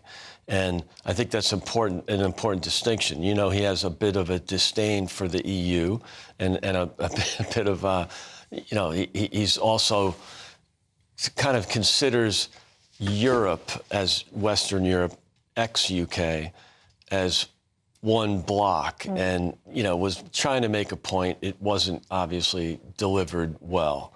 And I'm not defending it, but what I'm suggesting is that he wasn't talking about the UK. He's very fond of the UK. He's an Anglophile. He talks about it often. And I think if the question was posed differently, as what about Great Britain or what about the UK, I think he would have delivered a different answer. But then when you pair that with comments from J.D. Vance last year about the peacekeeping mission in Ukraine, and that was talking at the time about Britain and France, and he said 20,000 troops from some random country that hasn't fought a war in 30 or 40 years. There seems to be a lack of understanding in the administration about the sacrifice and the commitment that the UK has given over. Yeah, I'm not sure who J.D. Vance was referencing either. Britain and France, surely. That's who was talking about the peacekeeping force. I think it's easy to pick on the French. If it was specifically addressed about the UK, I think the answer would have been different. Again, I'm trying to interpret something that I can't really get inside their heads on. But look, it's... Stephen, you mentioned, off-the-cuff comments, and that's careless. That's reckless, and I'm not defending that, but that's the way the unfiltered nature of both the president and the vice president are. And when you do that, it's refreshing. Unfiltered is refreshing. Honest, candid comments. They are often saying what people are thinking, but when you do that, you're bound to make very, very big mistakes. And I like the candor, I like the unfiltered nature of the way they speak, but once in a while, and I've done it myself, you make a mistake, and it's unfortunate. With some clarity and with some discussion, I think they would be very clear that the commitment from the partnership with the UK is an amazing one. And the sacrifice, and even Denmark, who punches above their weight, given their population, it's unfortunate that these things happen. But I think with some clarity, if the discussion was the United Kingdom, it would be a completely different answer. Yeah. All right, Greg. Thanks very much indeed. A couple of views on this. Thanks for having me. Chris says if Trump was specifically asked about British troops, the answer would be very different. That's what Greg was saying. Sheila said, I'm disappointed that Trump spoke like this, especially when I know the effects of fighting on the front line and what it had and still has on people I know who serve there on multiple tours. Very disappointing and upsetting. Peter says something similar. He says, I'm ex-army. In my opinion, Trump's comments are an insult to every single one of us and member of the armed forces who gave their lives fighting alongside the Americans. Anyway, keep your thoughts coming through. gbnews.com/you'll say. Now, at 90 minutes past 7, let's get a check on the weather with Aidan McGibbon. Expect warm spells with the odd rude interruption. Boxed Boilers sponsors the weather on GB News. Hi there, good morning and welcome to the latest update from the Met Office for GB News. There is a lot of cloud across the United Kingdom at the moment, and out of that cloud, plenty of rain or showers for many, but the wettest and windiest weather expected towards the southwest through the day. We've already started with rain. That's moving north into Wales, the Midlands, East Anglia through the morning, but low pressure always remaining close by to the southwest, and that's going to bring 50 mile per hour, even 60 mile per hour wind gusts in places, along with further spells of rain. It's blustery, it's cold, it's cloudy and it's damp for many. Temperatures of 9 Celsius in the south, 6 or 7 further north. Best place for brightness, northwest Scotland, but even here there could be a few showers around, and the more persistent rain that we've seen for several days across eastern Scotland, well, that continues, but increasingly it's snow at higher levels above 300 or 400 metres. As the wind from the southeast brings colder air with it. More persistent damp weather through Northern Ireland, central and southern Scotland, northern England as we end the day. Some drier weather for a time through the Midlands, East Anglia and the southeast. The southwest, though, prone to further spells of wet and windy weather, with that low pressure once again remaining very close. It's not really moving very far. That low keeps things blustery for many of us overnight. We'll see further spells of rain in eastern and southeastern Scotland, as well as towards Wales and the southwest. In between, a lot of cloud, brisk breeze, so a frost-free start to Saturday for many. But we've got two main areas of rain and wind to start things off. East and northeast Scotland, wet and windy once again. Wales and the southwest, further spells of rain, heavy showers, odd rumble of thunder and gusty winds. In between, actually, there will be some drier weather through Saturday, western Scotland, northern and central England, East Anglia and the southeast. Even a few cloud breaks. But for the vast majority, it's going to feel quite cold in that brisk wind. Expect warm spells with the odd rude interruption. Boxed Boilers sponsors the weather on GB News.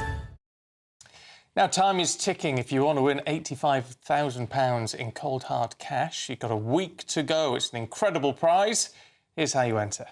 It's the final week to see how you can become our biggest cash prize winner to date, as there's a simply stunning £85,000 in tax-free cash to be won. Go on that dream holiday, buy that brand new car, or just relax in the knowledge that the rest of the year could be on us. But you have to hurry, as lines close on Friday the 30th of January. For another chance to win £85,000 cash, text cash to 63225. One entry costs £2.50 plus one standard network rate message, or text bonus to 63225. 5 entries cost £5 plus one standard network rate message. Go to gbnews.com/win. Entries start at £2.50. Call 0903 686 3232. Calls cost £2.50 plus your network access charge, or post your name and number to GB18 PO Box 8690 Derby DE1 9TT. UK only. Entrance must be 18 or over. Lines close at 4 p.m. on the 30th of January. Please check the closing time if listening or watching on demand. Good luck. Yes, good luck. Now, do stay with us. Still to come. The first migrants are moved into Crowborough military barracks under the cover of darkness after they were moved out of migrant hotels, sparking outrage from the local community. So today we're asking, should military barracks really be used to house migrants? We'll debate that next.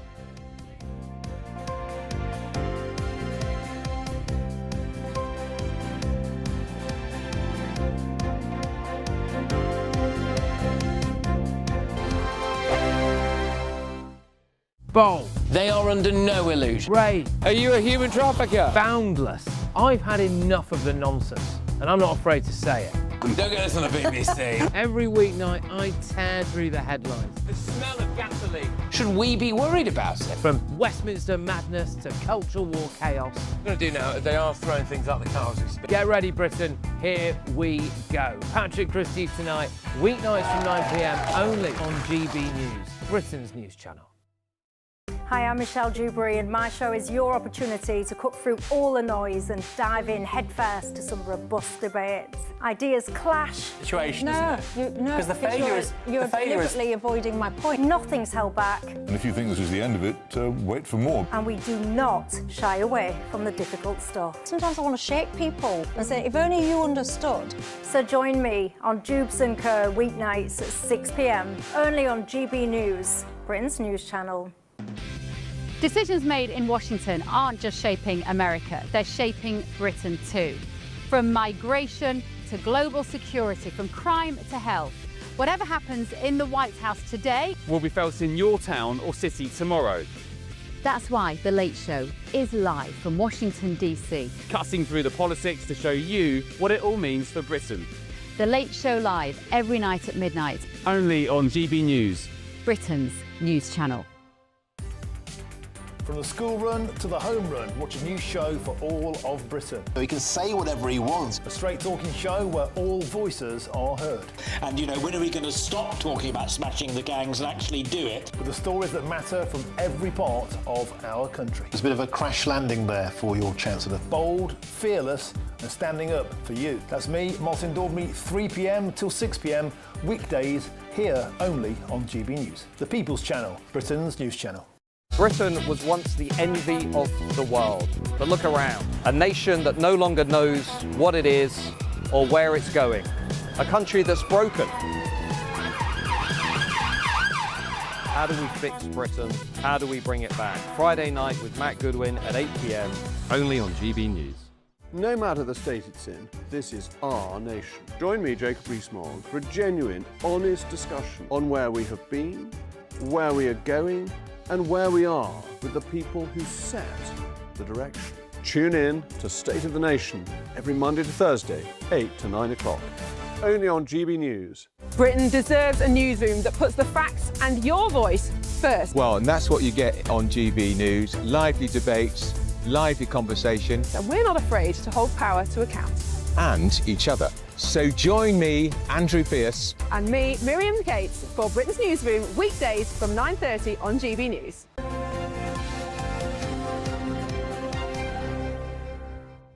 Welcome back. It's sports time. Paul Coyte's here with us. We'll do a little bit of football first. Yeah, go on then. And that is in the Europa League. Braga beat Nottingham Forest. It was 54 seconds. 54 seconds of craziness. Morgan Gibbs-White misses a penalty. Ball goes up the other end. Then you get an own goal, which is all a bit of a disaster. Ryan Yates put the ball in the back of his own net. And then, to add insult to injury, Elliot Anderson gets sent off for dissent. So there were a lot of changes that they made. They're probably concentrating on the fact that they want to stay in the Premier League. But the way things are going, if they end up in a playoff situation in the Europa League, it just means 2 more games that they don't need. But anyway, they weren't great yesterday. Aston Villa better against Fenerbahce of Turkey. There was a bit of argy-bargy between the manager Unai Emery and Yuri Tielemans at the end. There we go. Look at that. See the bit of pushy business there? That was right at the very end, 92nd minute. And I think what was happening is, although he was substituting Yuri Tielemans and said, right, come off, he was walking off slowly. And I think Unai Emery he was walking off quickly, I should say. Unai Emery wanted him to take your time because it was at the end of the game, waste a little time. So when Unai was asked about it, he didn't really say too much. But obviously he doesn't want to seem to be promoting the dark arts, does he? So Bologna 2, Celtic 2, and also Rangers beat Ludogorets of Romania. Quite a bit. I've got quite a few Romanian stories today, by the way. Emma Raducanu, nothing to do with Romania at the moment. Actually, she has. I'll tell you why. Because the next tournament she is going to be playing in is my favourite tennis tournament of the year, which is the Transylvania Open. You could have a lot of fun with the Transylvania Open, couldn't you? Yeah. Yeah. It's a blood-sucking tournament. I know, it is. And you can imagine the umpire. 15, love. I'd love to do that. I know, wear a cap, but I don't know whether that would go down too well. But the thing is, with Emma Raducanu, so after she lost, and it was very bad at the Australian Open. It's inevitable, isn't it? It's happening, isn't it? It's going to happen. Here come the names so far. Nigel Sears, Andrew Richardson, Torsten Beltz, Dimitri Turnsen, Sebastian Sachs, Nick Canaday, Mark Petchey, Vladimir Platinik, currently Francisco Roig.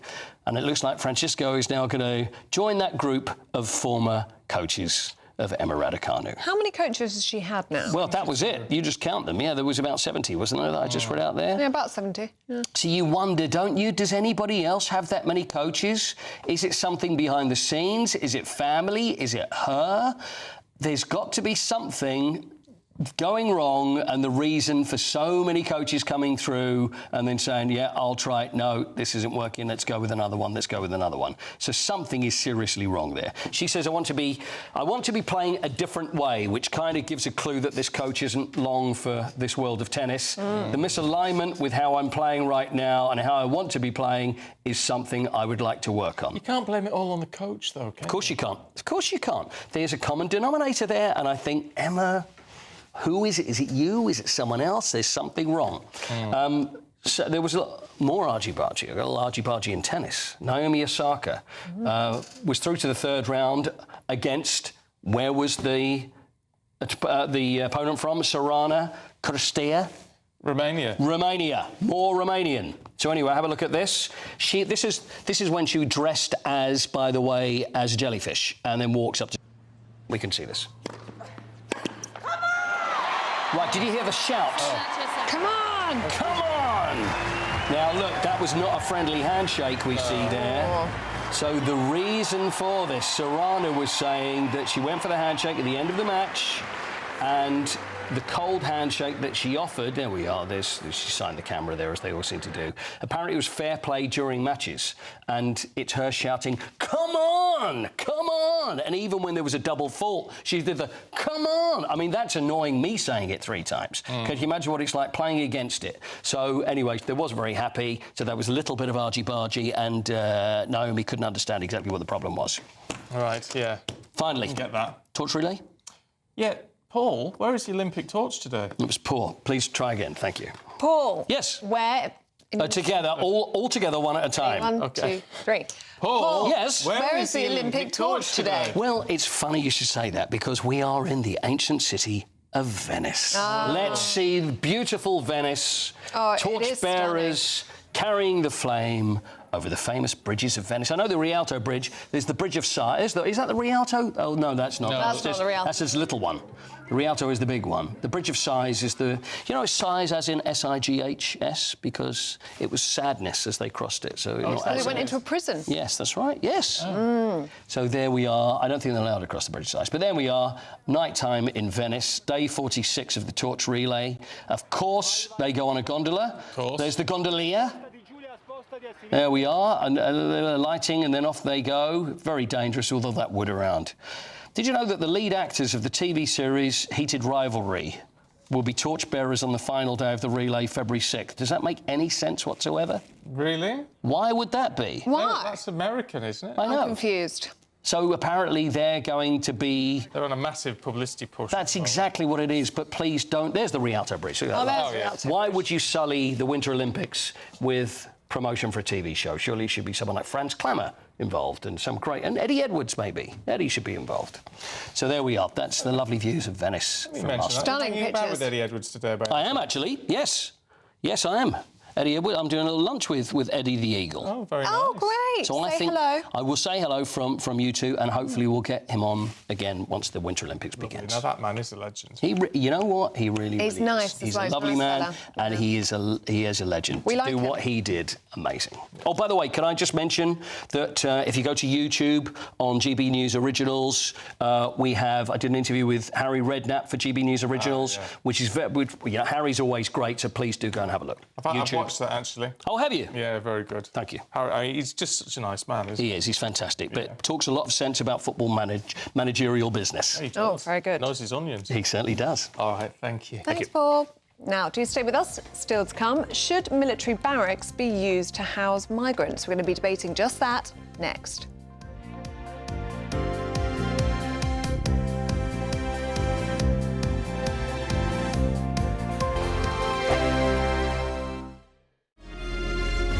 Thank you for making us Britain's #1 news channel. Together, we have built something truly extraordinary.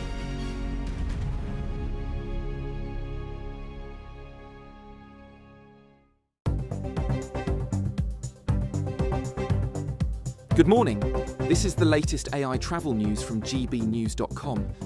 On the A92 Tay Road Bridge, double-deck vehicles are being turned away, with a 30 miles per hour speed restriction in place because of high winds. In Lincolnshire, the A1 southbound is shut between the A46 and the junction with the A52 after a road traffic collision, so allow extra time and use local diversions.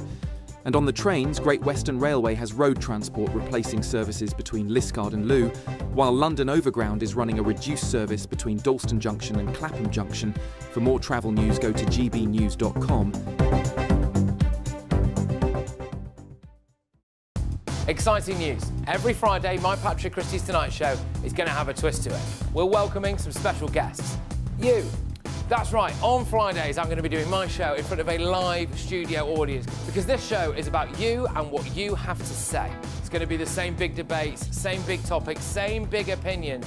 But every Friday night at 9 p.m, you are invited to come on down to Patrick Christie's Tonight to be a part of the action. Only on GB News, the People's Channel, Britain's news channel. Hi, I'm Michelle Dewberry, and my show is your opportunity to cut through all the noise and dive in headfirst to some robust debates. Ideas clash. Situation, no, isn't it? No, Because the failure is you're deliberately avoiding my point. Nothing's held back. And if you think this is the end of it, wait for more. And we do not shy away from the difficult stuff. Sometimes I want to shake people and say, if only you understood. So join me on Dubes & Co. weeknights at 6 p.m, only on GB News, Britain's news channel. 5 hosts, 5 opinions, 5 fearless debates, 5 unfiltered takes on the day's news. 5 reasons not to be anywhere else on Saturday night. This is the Saturday 5. You got me. You got me good there. Britain's biggest Saturday night TV show. It's not a bad brand. Yeah. Uncensored. Very, very racy tonight. On the unpredictable. What did she say? Can you translate it for us? And always entertaining. And how can a country go from being led by William Wallace Saturday nights from 6 p.m, only on GB News, the People's Channel. Britain's news channel. You're going to want to stay tuned, trust me. No matter the state it's in, this is our nation. Join me, Jacob Rees-Mogg, for a genuine, honest discussion on where we have been, where we are going, and where we are with the people who set the direction. Tune in to State of the Nation every Monday to Thursday, 8 to 9 o'clock, only on GB News.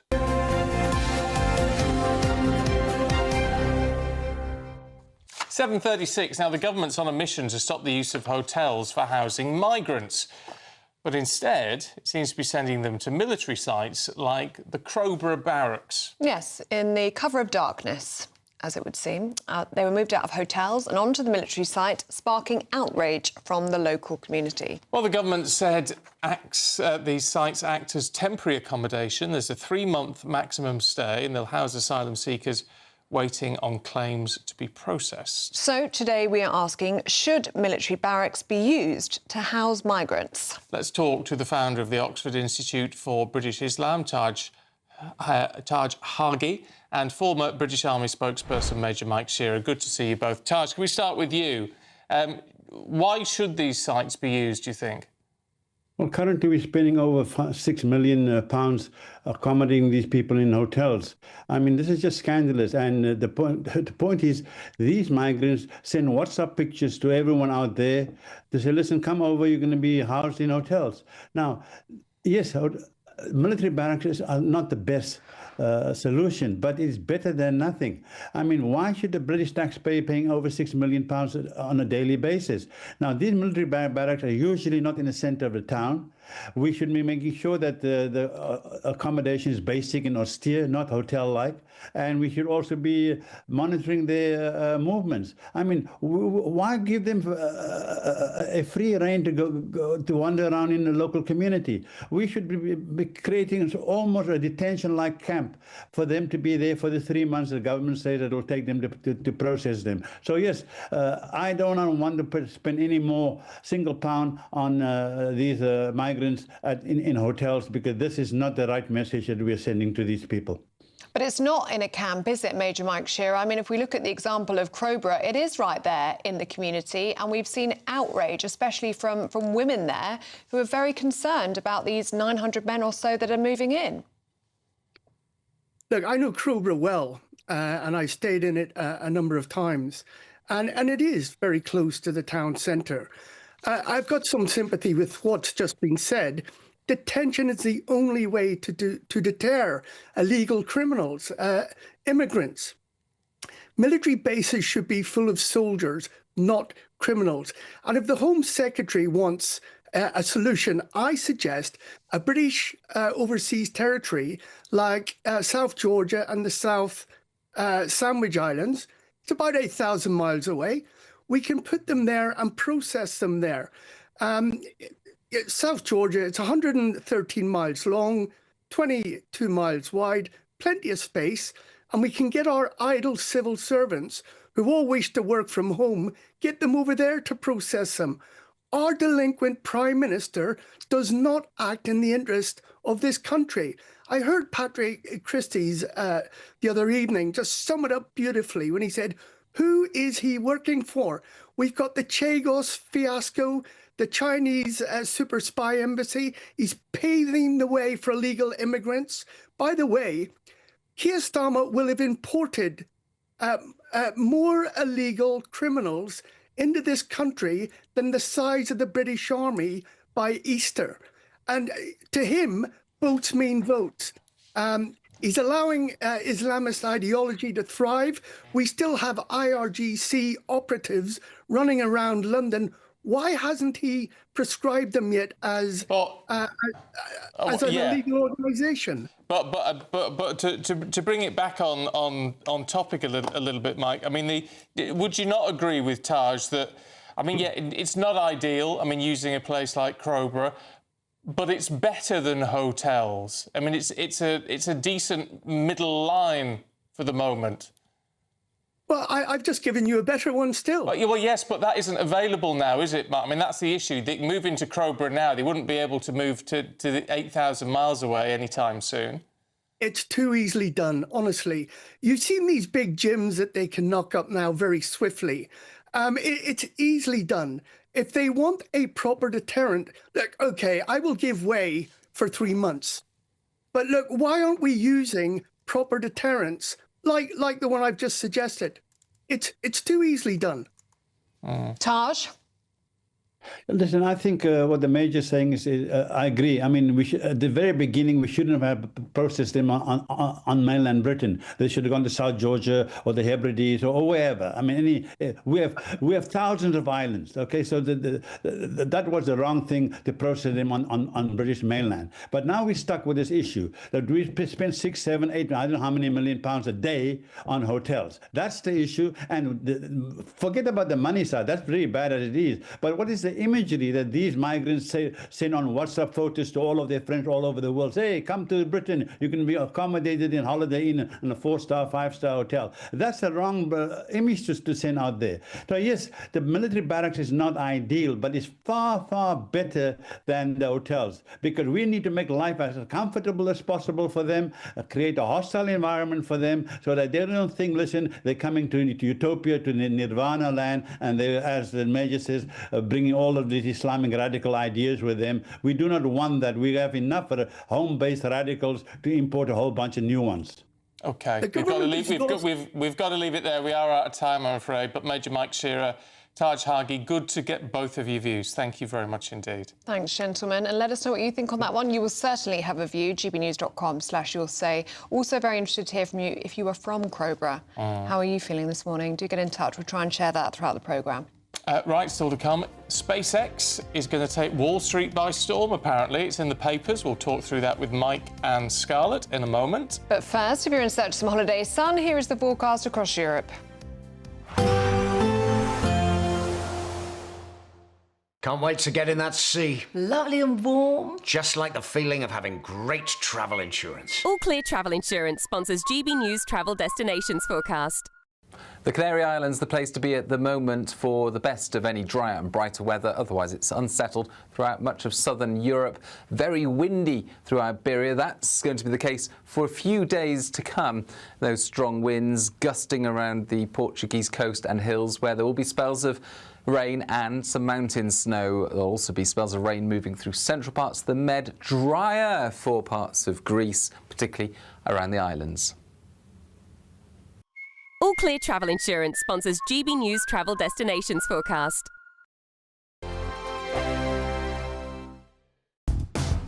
Do you trust what you're being told? Good, because neither do I. Those are just facts. I'm Alex Armstrong, and on my show, we'll expose the spin. Well, I want to answer that because you didn't let me last time, because you always speak over me. The broken promises. To deny that is denying the truth. And the hypocrisy. Needs to stop. You think we can allow? Politics, policy, parliament. Nothing is off limits. No sugarcoating, no fear of offence, just the truth laid bare. Tune in every Saturday and Sunday at 9 p.m. for Alex Armstrong Tonight, only on GB News, Britain's news channel. Sunday with Michael Portillo from 11, only on GB News. Two Englishmen, brilliant landscape painters, John Constable and J.M.W. Turner, were both born at about the same time 250 years ago. They were rivals, although they developed very different styles and painted very different subjects. We think of Constable repeatedly depicting his native Suffolk with great realism, while Turner toured Europe, producing pictures with this wild light that pointed to painting of the future. Here at Tate Britain, we can contrast the artistic journeys that they made.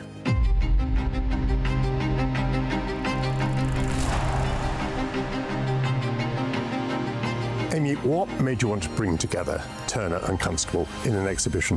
Well, this year is Constable's 250th anniversary. The exhibition began in 2025 when it was Turner's 250th anniversary. And thinking about these big moments for these two most famous, most beloved of British artists, there hadn't been an exhibition of this scale to look at their careers side by side before. And given that they were born just a year apart, it seemed a really good opportunity to look at these two very different artists and really, explore what made them tick, the ways in which they were similar, but also the ways in which they were, as we know, very different. Constable's family were also, knee-deep in commerce, but out in the countryside. Constable famously was a country boy from Suffolk. The River Stour was his home landscape, and that was also the place where his father's business was based, the basis for Golding Constable's grain milling and shipping business. GB News, the People's Channel. No matter the state it's in, this is our nation. Join me, Jacob Rees-Mogg, for a genuine, honest discussion on where we have been, where we are going, and where we are with the people who set the direction. Tune in to State of the Nation every Monday to Thursday, 8 to 9 o'clock, only on GB News.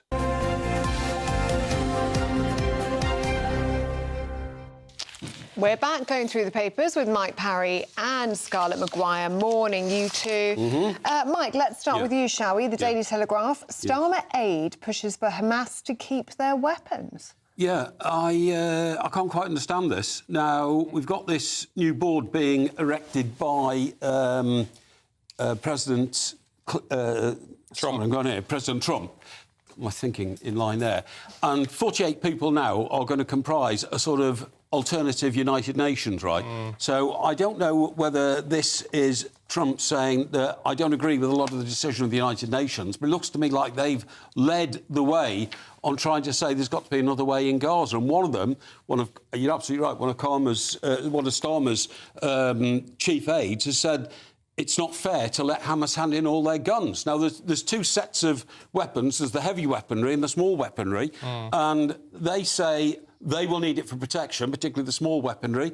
The heavy weaponry, they might hand over. But it all seems very unsatisfactory, doesn't it, that anybody is actually trying to give any easement to the people in Gaza who are incredibly violent to say they can keep their weapons.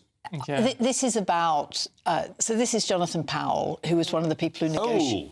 who negotiated the Northern Ireland, the Good Friday Agreement. But he's very well respected. And he's very well respected. And the thing about the Good Friday Agreement is you were dealing with the IRA, who certainly had weapons, who certainly killed an awful lot of people.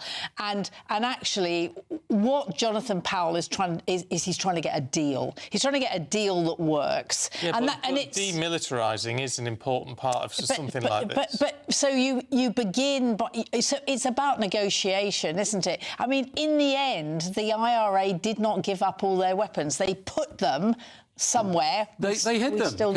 I know, but Mike... Because Gerry Adams said, we haven't gone away, you know, so he boasted that at any time we could rearm, and that's the problem. If you say to them, oh, well, they can keep them, but they won't use them, we all know that if you keep them, then eventually they are in a position to use them again. And actually, the IRA have gone away. And what's really, really important is that we get a lasting peace in Gaza, right? I mean, and this isn't actually Trump's board of peace, which seems to be a very where you have to pay £2 billion pounds to become a member, to become a proper member, and then he chooses what to do with the money and who's on. But the Gaza thing is really, really serious, and they're trying to find a way of I mean, it is demilitarising Hamas, and if what that takes... shouldn't Hamas be demilitarised? No, because they're a nasty, aggressive. Yeah, I know, and bunch. so with the IRA. And what I'm saying is, it's a very similar situation. You've got the same person who did the negotiations, so it's not about let's give in to Hamas. It's about how do we move on? How do we get peace in Gaza? And one of the ways is to put the weapons away, right? Yeah, but all right, OK. Let's move on to another one before we run out of time. Daily Telegraph, Scarlett, and we now have confirmation 29 councils, 4.5 million people won't get a vote in May. No. So what this is about is it's about the restructuring of local government, right? Which is taking a very long time. And I have to say that suspiciously long time. The last ones, well, I just think local government is very, very difficult. So these actually, the really big councils that have asked to put off the vote are Tories, not Labour, and they've said to the government. So this is Norfolk and Suffolk and possibly Essex. There are questions to be asked about the Tories because their leadership have said it shouldn't be delayed. However, it's 2 out of 29.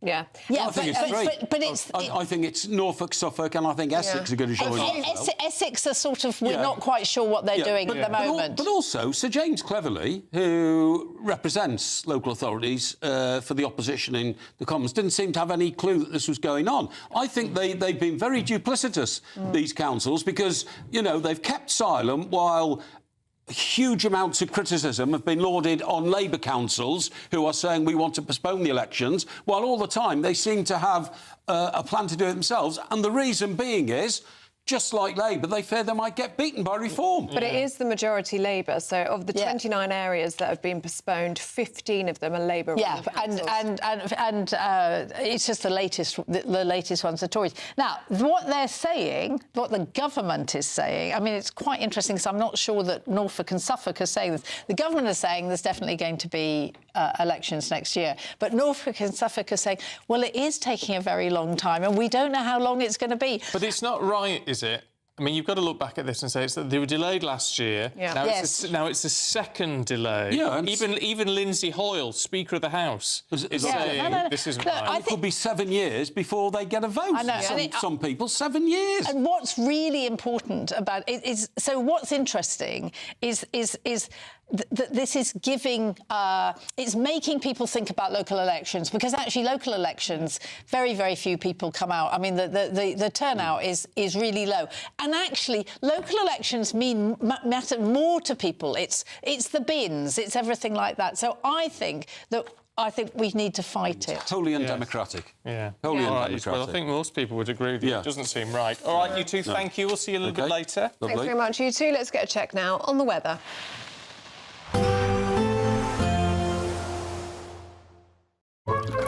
Warm and cosy, with a chance of zero visibility. Boxed Boilers sponsors the weather on GB News. Hi there, good morning and welcome to the latest update from the Met Office for GB News. There is a lot of cloud across the United Kingdom at the moment, and out of that cloud, plenty of rain or showers for many, but the wettest and windiest weather expected towards the southwest through the day. We've already started with rain. That's moving north into Wales, the Midlands, East Anglia through the morning, but low pressure always remaining close by to the southwest, and that's going to bring 50 mile per hour, even 60 mile per hour wind gusts in places, along with further spells of rain. It's blustery, it's cold, it's cloudy and it's damp for many. Temperatures of 9 Celsius in the south, 6 or 7 further north. Best place for brightness, northwest Scotland, but even here there could be a few showers around, and the more persistent rain that we've seen for several days across eastern Scotland, well, that continues, but increasingly it's snow at higher levels above 300 or 400 metres. As the wind from the southeast brings colder air with it. More persistent damp weather through Northern Ireland, central and southern Scotland, northern England as we end the day. Some drier weather for a time through the Midlands, East Anglia and the southeast. The southwest, though, prone to further spells of wet and windy weather, with that low pressure once again remaining very close. It's not really moving very far. That low keeps things blustery for many of us overnight. We'll see further spells of rain in eastern and southeastern Scotland, as well as towards Wales and the southwest. In between, a lot of cloud, brisk breeze, so a frost-free start to Saturday for many. But we've got two main areas of rain and wind to start things off. East and northeast Scotland, wet and windy once again. Wales and the southwest, further spells of rain, heavy showers, odd rumble of thunder and gusty winds. In between, actually, there will be some drier weather through Saturday, western Scotland, northern and central England, East Anglia and the southeast. Even a few cloud breaks. But for the vast majority, it's going to feel quite cold in that brisk wind. Warm and cosy, with a chance of zero visibility. Boxed Boilers sponsors the weather on GB News.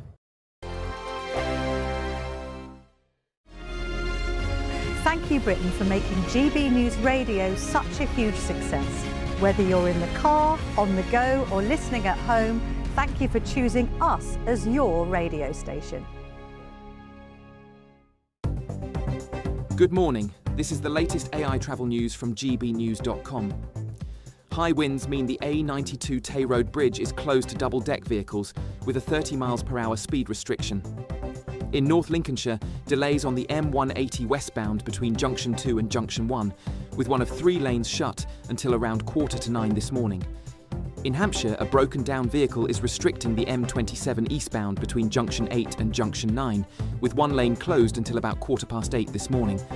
And on the trains, Great Western Railway has road transport between Liskeard and Looe, and London Overground has a reduced service between Dalston Junction and Clapham Junction. For more travel news, go to gbnews.com. An incredible £85,000 in tax-free cash could be yours. Hi, I'm Jane. I won £54,321 with the Great British Giveaway. Oh, definitely please enter. It is real, and that one text has just made my life 100% better. For another chance to win £85,000 cash, text cash to 63225. One entry costs £2.50 plus 1 standard network rate message, or text bonus to 63225. 5 entries cost £5 plus 1 standard network rate message. Go to gbnews.com/win. Entries start at £2.50. Call 0903 686 3232. Calls cost £2.50 plus your network access charge, or post your name and number to GB18 PO Box 8690 Derby DE1 9TT. UK only. Entrants must be 18 or over. Lines close at 4 p.m. on the 30th of January. Please check the closing time if listening or watching on demand. Good luck. At GB News, we love to hear from you, our loyal community. So drop us a line at gbnews.com/yoursay. There you can talk to each other and also to the presenters live on air. gbnews.com/yoursay, because GB News is your channel, Britain's news channel. Join me, Nana Akua, for an informative, interactive news programme with a difference. It's fun. No, he didn't say that, Dave. I'm so surprised. I think there's an element of truth to that. Join me from 3 p.m. every weekend, only on GB News, Britain's news channel. the GB newsroom, we bring you the news as it happens. With our team of dedicated journalists across the UK, we're ready to keep you up to date with what's happening every half an hour, every single day. Bulletins here on GB News, the People's Channel, Britain's news channel. A really important thing about GB News, and it's brought something completely different to the landscape. The mainstream is all about keeping the status quo as it is, ticking along quite nicely. They don't want to ask difficult questions. GB News exists because there is a desperate need for fearless journalism that puts the people first. GB News came on the scene as a disruptor, and it has always been a disruptor ever since. Journalism in this country has been a cosy world full of groupthink until now. Well, the reality is that most British journalists are afraid. That's not GB News. Journalism is journalism at the end of the day, and we're not here to serve any masters. Our masters are our audience. We're here to talk about things in a way that have never been broadcast on British airways before. Do not miss a moment on GB News. The #1 news channel in the country.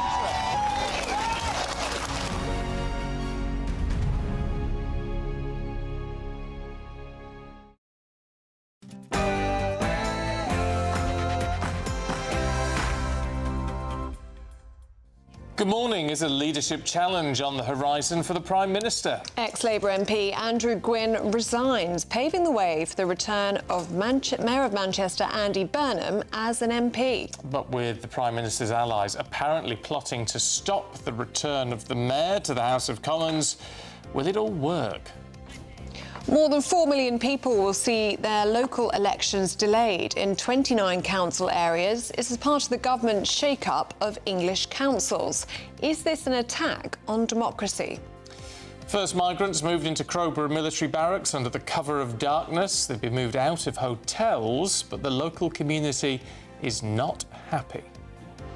Veterans are furious as Donald Trump claims that NATO forces stayed off the front lines in Afghanistan.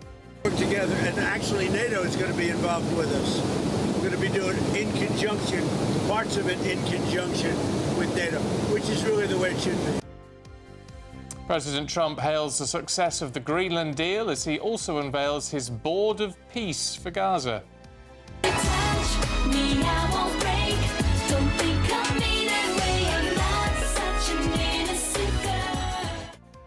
Victoria Beckham is #1 in the iTunes charts amid the family feud that has got the whole world talking. A tearful Liz Hurley says she was bugged and describes being crushed by hurtful articles written about her as she joins Prince Harry and other famous faces in their case against the Daily Mail. The Oscars nominations are out and Sinners breaks the record with 16 nominations. And sport this morning, crazy 54 seconds undo Nottingham Forest in Portugal with a missed penalty and an own goal. Emma Raducanu may well dispense with yet another coach, tell me something new, and the FIFA president Gianni Infantino's World Cup tickets aren't cheap, but his joke about British football supporters is. Yet more breezy and wet weather out there this morning, but there are signs that something a little drier will be on offer for some as we start the weekend. Full details in the forecast coming up soon. It's just gone 8 o'clock. I'm Stephen Dixon. I'm Ellie Costello and this is GB News Breakfast.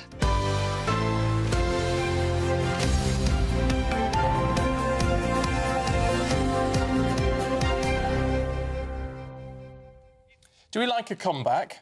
Love a comeback. Well, it depends who it is, actually. Beach Boys, actually. I do like the Beach Boys. Hold on. They're nearly all dead. Yes. There's only 2 alive still. Yes, I know. However, they're going to release a lost album. Oh, now that I am interested. Hello. That is intriguing. Yes. It was called Adult Child. Right. It was made in 1977. It was an experimental project. Oh, hello. That could mean anything. Right, and it was a follow-up to the Beach Boys' Love You album. Anyway, it's going to get released 50 years, nearly 50 years after it was recorded. But then you have to ask the question, why was it lost and why was it never released? Well, it probably usually because they weren't very good. Yeah. It probably won't be their very best work. But I'd be intrigued anyway. I'd give it a listen. Because you are a Beach Boys aficionado, Yeah, aren't I do you? actually I know like you the are. Beach Boys, and so do you. Yeah, absolutely. Well, there Beach you Boys go. fans. Well, there's something to look forward to for you. Exactly. Yeah. Right. This isn't something for the Prime Minister to look forward to, though, because No. a leadership challenge, it looks like, could well be on the horizon. Yes, this is because ex-Labour MP Andrew Gwynn has resigned, triggering a by-election which could pave the way for the return of the Mayor of Greater Manchester, Andy Burnham, to come back as an MP. Well, there are rumours that Keir Starmer's allies are planning to block Mr Burnham for running for Parliament in that Manchester by-election. Well, elsewhere in politics today, 4.5 million people will now not be able to vote in the upcoming May council elections, which critics suggest is a way for Labour to hold on to their seats. The Housing Secretary, Steve Reid, has justified the decision, saying it will allow local authorities to merge and become more efficient, as they've efficiently been working to do this for more than 2 years. Well, Tory-controlled Suffolk and Norfolk are among the 29 authorities given permission to cancel May's ballot, so criticism of the Tories here as well. Let's talk to our political correspondent, Olivia Utley, who's in. Morning, Liv.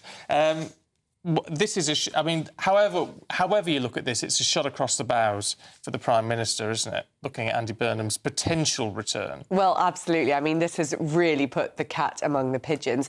It was pretty expected that Andrew Gwynn was going to stand down. He was sacked as a minister over a year ago. But his seat, which is on the outskirts of Manchester, is the perfect opportunity for Andy Burnham to swing in, come down south. He's known as King of the North up in Manchester, and potentially challenge the leadership. But there are quite a lot of hurdles to get across before we get there. One of them is that there are rumours that Keir Starmer would like to block Andy Burnham from even being able to stand for that seat in Manchester. And it's quite possible that Keir Starmer would be able to do that. He has lots and lots of allies on the NEC, and actually I've been speaking to people who suggest that there are enough, if you look at the electoral mathematics of it, there are enough Keir Starmer allies on the NEC to be able to block that entry at all. The other issue is, could he even win the seat? In the last election, Andrew Gwynn won that seat in Manchester with a majority of over 13,000. Normally we would consider that a safe seat, and Reform was in a distant third place. But of course, all of that has changed now. The polls are in a very, very different state. Another issue for Andy Burnham is that there are rumours that Keir Starmer would ask anyone standing in that seat to pledge their loyalty to the Prime Minister. Now, this would be a pretty extraordinary move, and I think it might make the Prime Minister look a little bit weak, but in a way it could be quite clever, because of course then Andy Burnham would look like an absolute traitor if he pledged that loyalty and then wasn't able to stick to it. So there are so many issues here for Andy Burnham, and at the moment, although, of course, he hasn't made any secret of his leadership ambitions, and this couldn't be a better opportunity for him, he hasn't actually said that he's going to stand for the seat. Part of that might be because he said that he was going to stick out his term as Manchester Mayor, and if he doesn't do that, that'll look pretty bad too, and it will be very expensive for the Labour Party having to run yet another local election, and as we know, they don't much like running expensive local elections. All sorts of issues for Andy Burnham, but then the other problem is if he doesn't go for it, it's going to look like he's bottled it. Well, let's talk about local elections, shall we? Front page of many of the papers today, 4.5 million people to be denied the vote in May. Criticism that this is denying democracy.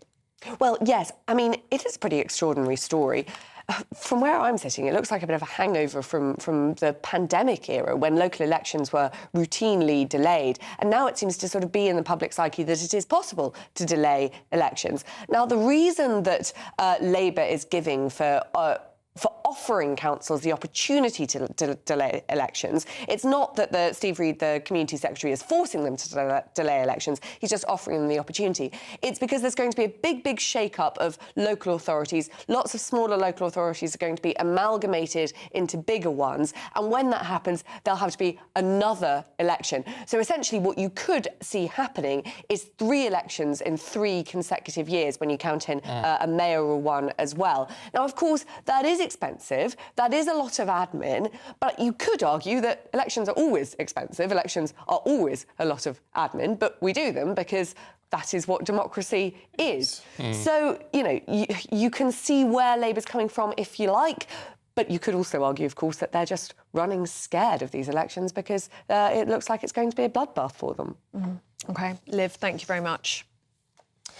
Well, the government is on a mission to stop the use of hotels for housing migrants, instead sending them to military sites like the Crowborough barracks. Well, under the cover of darkness, they've been moved out of hotels and onto the military site, sparking outrage from the local community. The government said the site is temporary accommodation with a 3-month maximum stay and will house asylum seekers waiting to be processed. Well, joining us live now is GB News Home and Security Editor Mark White. Very good morning to you, Mark. We've been talking about this for a long time, but it has now happened.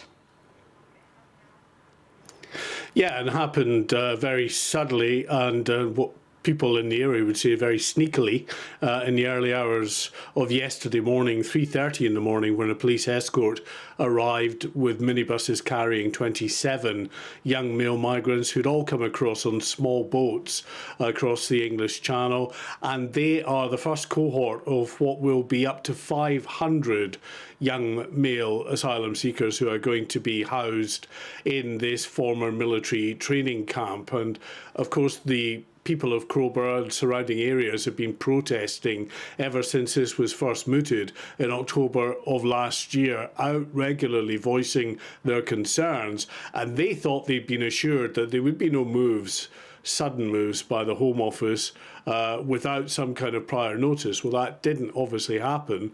And then we got the statements coming through for the Home Office that actually, I would suggest, make it even more worrying for anyone around the country that currently lives beside either a former military barracks or a currently used military barracks or other MOD site, because Shabana Mahmood quite clearly said that this is the model that they want to adopt now to get people out of hotels with a view then to using these military sites, more austere conditions that they hope will be some kind of a disincentive to get across the channel. But people in these communities, often rural communities, argue that they're just not set up to have hundreds of young men who, of course, won't be locked up in these former military bases. They will be free to go and to mix with local people in local communities. OK. Mark, for now, thanks very much indeed. Now, 11 minutes past 8. Let's speak to the government, shall we now? And Care Minister Stephen Kinnick joins us this morning. Good morning to you, Mr Kinnick. Hello, good morning. Hi. Good morning. Can we start with President Trump's comments on our veterans? He has falsely claimed that NATO troops stayed off the front lines in Afghanistan. What's your response to those comments? Our armed forces are the definition of courage and patriotism and professionalism and dedication, and they make so much sacrifice for our country, sometimes make the ultimate sacrifice. So I profoundly disagree with President Trump's comments. I think let's not forget that when the only time that Article 5, the collective defense clause of the NATO treaty, has been invoked was after 9/11, so that we could come and stand shoulder to shoulder with our American allies. And 457 British troops lost their lives in military conflict in missions led by the United States. So those comments are wrong. And I think we've got to now just take a moment to pay tribute to the valor and honor and sacrifice and contribution of our armed forces. Whilst, I mean, I would agree with you when you say that our armed forces are the symbol of courage and patriotism, a lot of people watching may balk at that slightly when we know that Labour is sort of repealing part of the Legacy Act to make sure that those some of these people from the Troubles in Northern Ireland can now be prosecuted. Would you agree that that is the right thing to do, or should those protections stay in place?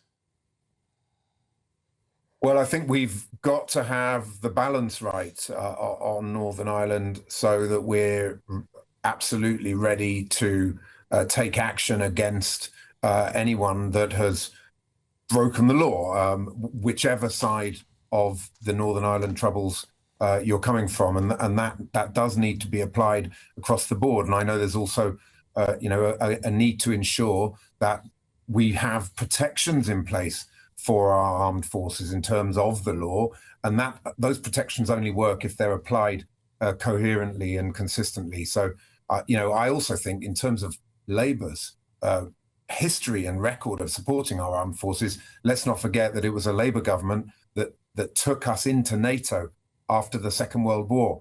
Many of us feel that is at least up there with the foundation of the NHS as one of Labour's proudest achievements. We stand absolutely firmly foursquare behind NATO, and we've seen the way that our Prime Minister has built the European coalition of NATO partners over the last weeks to really strengthen the position and to get us into a much better position on Greenland than we were just a few days ago through his calm, determined and focused diplomacy. What do you make of President Trump calling the Chagos Island deal an act of great stupidity? Where does this leave the deal now? Is it dead in the water? I was surprised by those comments because I think in May 2025, the US administration paid tribute to the Chagos Islands deal and said that it was a really good deal for our national security and the security of the West. So I was surprised by those comments. The Chagos Islands deal is a crucial part of our defense and security posture, enabling us to have that base in Diego Garcia, which plays a vitally important role in terms of global security and also combating terrorism. So it's part of our defense budget, it's part of our security budget, and it is actually both good value for money in terms of what it's getting us, and it is making a vital contribution to strengthening our national security. Can I ask you a personal question, if you like? If you were advising the NEC, which is the group that governs the Labour Party, for those who don't know, and should Andy Burnham decide to try to go for Andrew Gwyn's seat in Greater Manchester, would you advise the NEC to allow him to stand or not? Well, the first thing I'd just like to do is say that my heart goes out to Andrew Gwyn. I worked closely with Andrew when he was a minister with me in the Department for Health and Social Care. I know he's going through some major health challenges at the moment, so I wish him all the very best. In terms of Andy, he's a massively talented part of the Labour team. He's doing a great job as the mayor of Greater Manchester. His work on reindustrialisation, on revolutionising the way the bus network works, dealing with homelessness. And I know the Prime Minister and the Cabinet greatly valued the work they did with him in the aftermath of those terrible events at the synagogue in Manchester. So Andy is a very talented member of the team. In terms of the selection process for a candidate, that will be like any other by-election. The NEC will meet and there will be rules and procedures that are determined and published in a very transparent way, and that is as it always is. I am not a member of the NEC, and thank goodness I'm also not advising the NEC, but I know that they will come up with a selection process that is in line with our usual rules and procedures. We know that 4.5 million people now have been denied a vote in the local elections in May. 29 councils have chosen to postpone their elections. It does mean in some areas people are without a vote for 7 years. Is the government denying democracy? We're carrying out a much-needed reorganisation of local government. There are too many layers, too much bureaucracy in the system. We're streamlining it. We're making it work more effectively.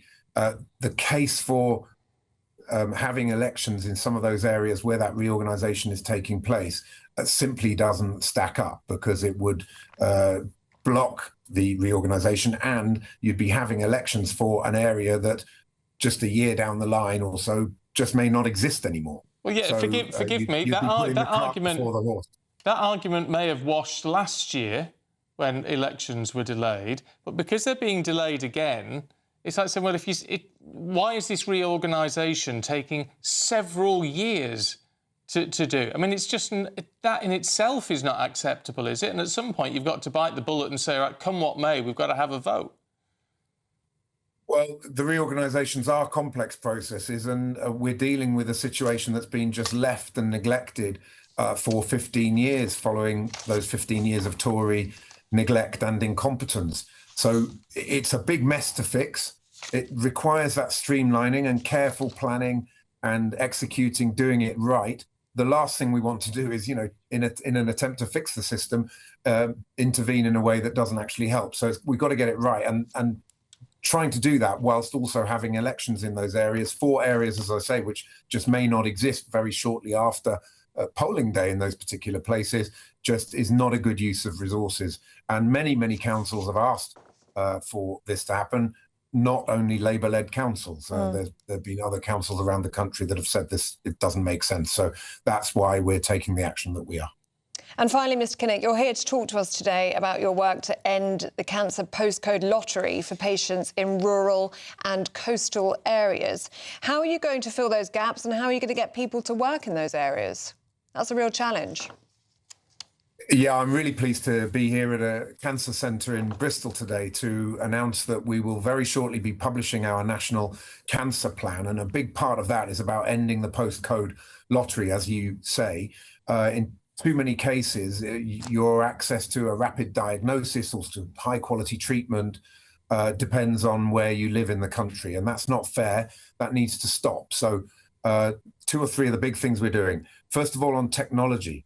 At the moment, that's too fragmented. So different trusts are left really, in a sense, to their own devices in terms of the approval and use of medical technology, and that is vital technology in terms of cancer. We're changing that. We're now going to give the role to NICE. There will be a national role for NICE in terms of approving technology. And once it has NICE approval, it has to be rolled out across the entire country, regardless of trust. So that will get some of this technology out of cities into rural and coastal areas and areas of deprivation. And then on training, on staff, there again, it's too city-centric. There's an imbalanced number of cancer specialists in the big cities. We need to stop that. So we're working with the Royal Colleges and with the BMA to identify more training places in rural and coastal areas. And we find that once you have those training places, the doctors go there, they do their training there, they put down roots, perhaps buy a house, start a family, get really used to working in that particular hospital, and that is where they stay. So this is about reprioritizing and targeting our technology and our human resources to parts of the country that are currently underserved. Minister, it's good to talk to you this morning. Thank you. Thank you very much. Thank you. Now, do stay with us. Still to come, we're going to be live in Tel Aviv with our reporter Charlie Peters, who has seen evidence in the Gaza Strip that Hamas is determined not to disarm. That's next.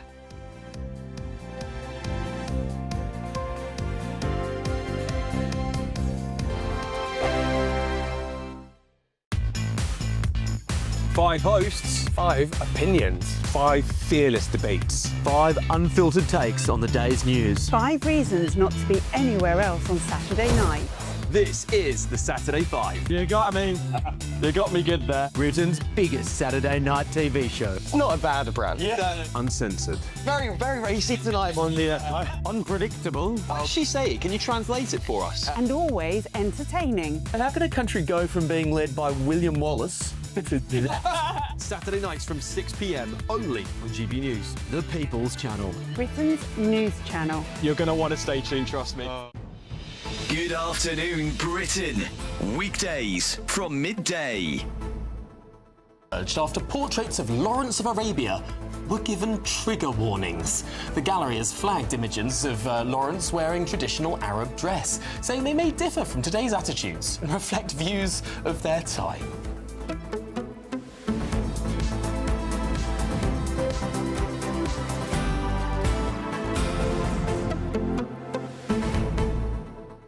That's just absurd, isn't it? Here we go again, a trigger warning, as if we're not adult enough to make up our minds as to what we want to watch, whether we'll be offended by that. Why would you be offended about that? Well, this is the thing. I mean, I can sort of understand, in some contexts, warning some audiences if they're about to see something that is horrendous, if they're about to see gore, death, Flashing or images, flashing flashing images. cameras, Like, there is some context to it. But this is just a chap in a headdress. I mean, what's wrong with that? I don't know what's wrong with it. I mean, do we have more pictures of him? I just don't get it. What would you be offended by? What is it? The thing round his head is too tight? Or I think it's... What is it? I don't understand. But this is the whole idea of cultural appropriation. Oh, I see. As if people can't wear clothes of other cultures. But the thing about T.E. Lawrence is he was an Arabist. He adored that part of the world. And many people there adored him too. In some ways, why is this any different to the people who wear the kaffirs, the Palestinian sort of neckerchiefs that people wear on protests? Should we attach trigger warnings to those people too? I mean, you could perhaps attach a trigger warning to me and my wig. I think I'm culturally appropriating somebody who's white because my hair's long, and most people of colour don't have their hair as long as I don't know. It just seems that we can't respect and just understand something of the time. GB News, the People's Channel. At GB News, we love to hear from you, our loyal community. So drop us a line at gbnews.com/yoursay. There you can talk to each other and also to the presenters live on air. gbnews.com/yoursay, because GB News is your channel, Britain's news channel.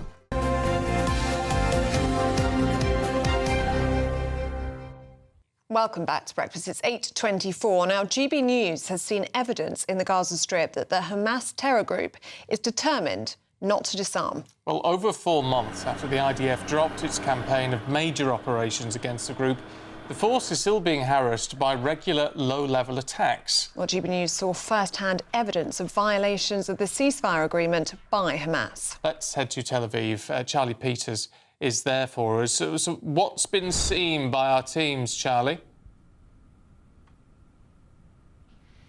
Well, good morning to you both. Well, yes, on Wednesday I was inside the Gaza Strip on an embed with the IDF.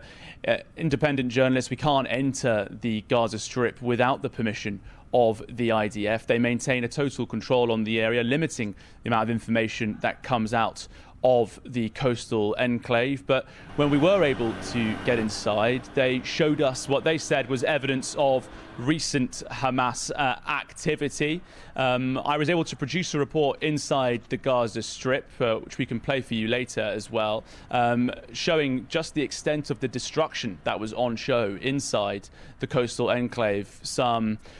A tremendous amount of rubble, 60 million tons of rubble inside the Strip, some enough to fill about 3,000 container ships. And we were inside an area known as the Yellow Line. That's a set of concrete blocks that are put down, which is the area controlled by the IDF. It's this area that they say that Palestinians aren't able to cross, but the IDF has faced accusations that they've been moving those yellow blocks without the Palestinians understanding, creating chaos and confusion. They've conceded that there have been occasions where people have been shot crossing that line, but also there has also been incidents of Hamas operatives crossing that line. We were showed evidence of a shooting conducted weeks ago by a man who approached an outpost I visited about a mile inside the Strip before fire was returned by the IDF and he was eliminated. We were also told that on this occasion the IDF did not provide any evidence that we could review, that some IEDs were placed inside the outpost around it, and that a terrorist was eliminated on the Wednesday morning.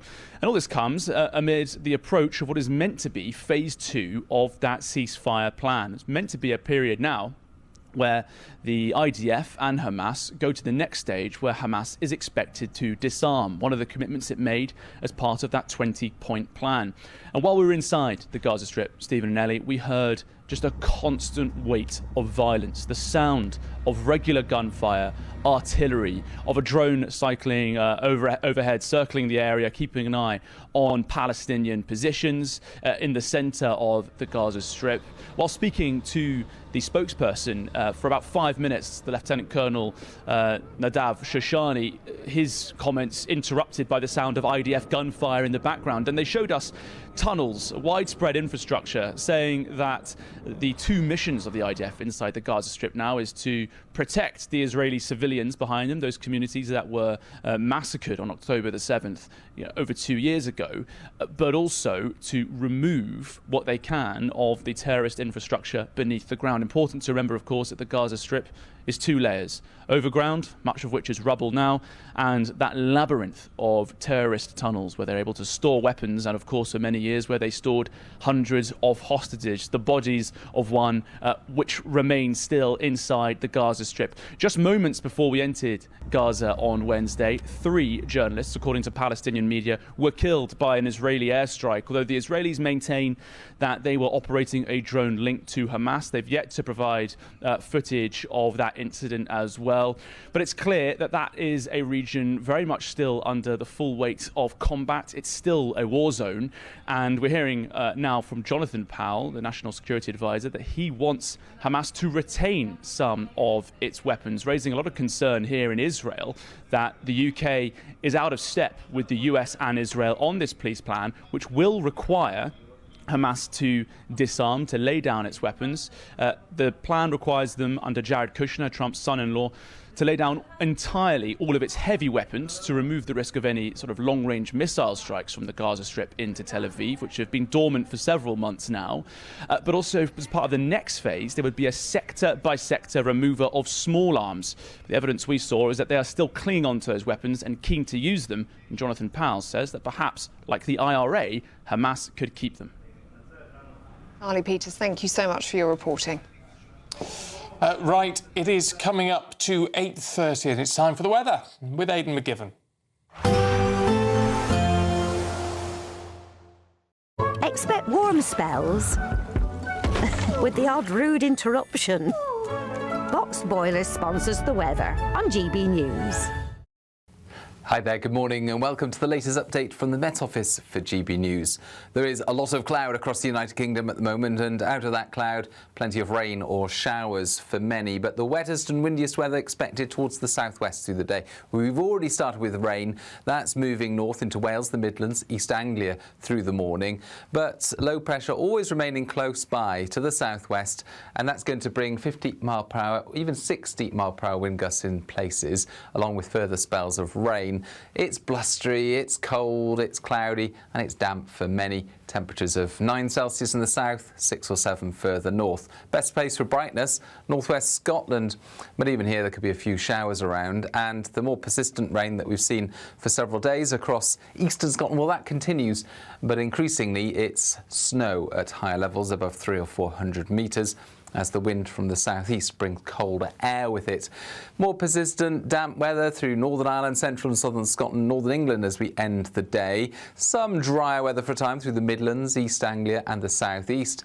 The southwest, though, prone to further spells of wet and windy weather, with that low pressure once again remaining very close. It's not really moving very far. That low keeps things blustery for many of us overnight. We'll see further spells of rain in eastern and southeastern Scotland, as well as towards Wales and the southwest. In between, a lot of cloud, brisk breeze, so a frost-free start to Saturday for many. But we've got 2 main areas of rain and wind to start things off. East and northeast Scotland, wet and windy once again.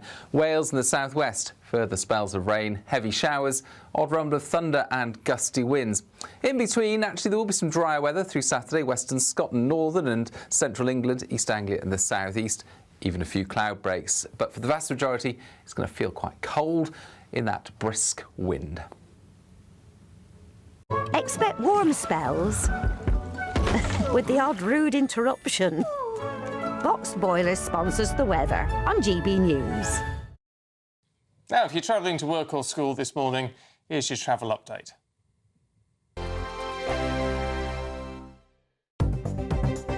Good morning, this is the latest AI travel news from gbnews.com.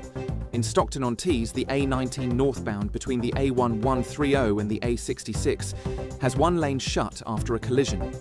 In Lincolnshire, the A1 southbound between the A46 and the A52 is closed following an accident. In Suffolk, the A12 southbound between Junction 31 and Junction 30 has a lane closed for a broken down vehicle. On the trains, Great Western Railway has disruption between Exeter, St David's and Paignton or Plymouth, with replacement road transport between Liskeard and Looe, and London Overground has a reduced service between Dalston Junction and Clapham Junction. For more travel news, go to gbnews.com.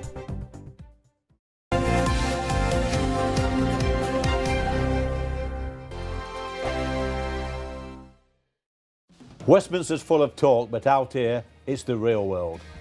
Am I allowed to talk now? No, that's it. This is where it matters, real people and real lives.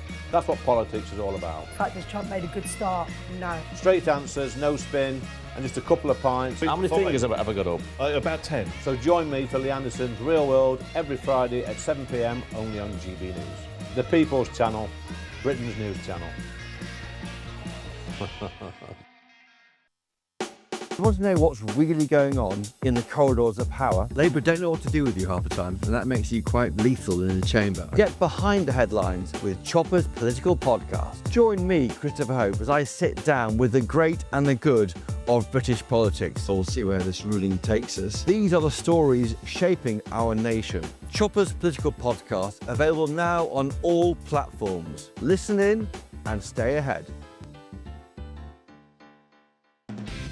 Decisions made in Washington aren't just shaping America, they're shaping Britain too. From migration to global security, from crime to health. Whatever happens in the White House today will be felt in your town or city tomorrow. That's why The Late Show is live from Washington, D.C. Cutting through the politics to show you what it all means for Britain. The Late Show live every night at midnight. Only on GB News, Britain's news channel. Bold. They are under no illusion. Ray. Are you a human trafficker? Boundless.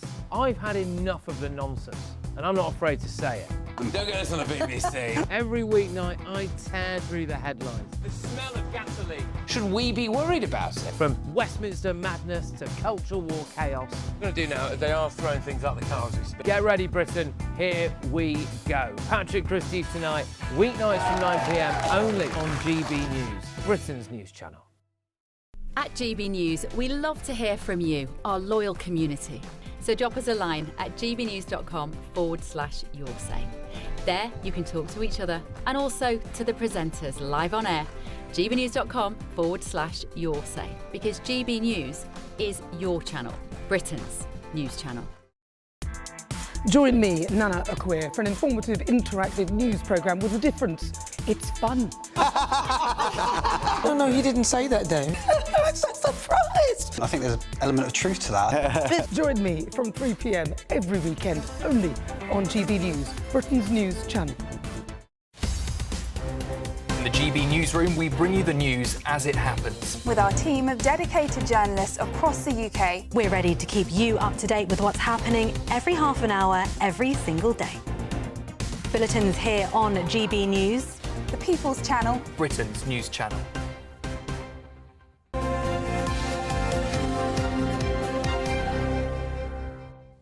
Welcome back. It's sports time. Paul Coyte's here with us. Hello. Morning. Where do you want to start? Gianni Infantino. I'm hoping that we have this. Doesn't he? Yeah, he's not my favourite.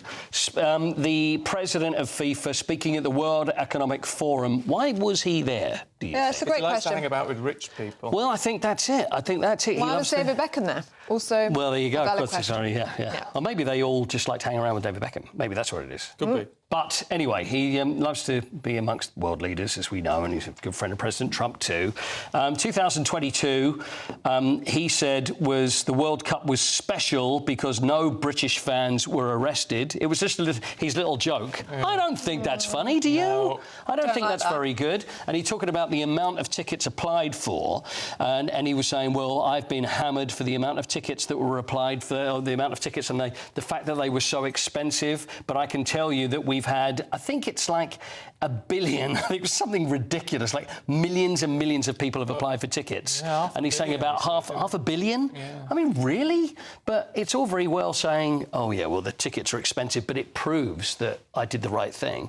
It doesn't at all. No. Tickets are too expensive and everybody wants to go. And he says to be part of the experience. It's not. It's just to go and support your team, support your country. Anyway, shall we hear from him? This is Gianni Infantino yesterday.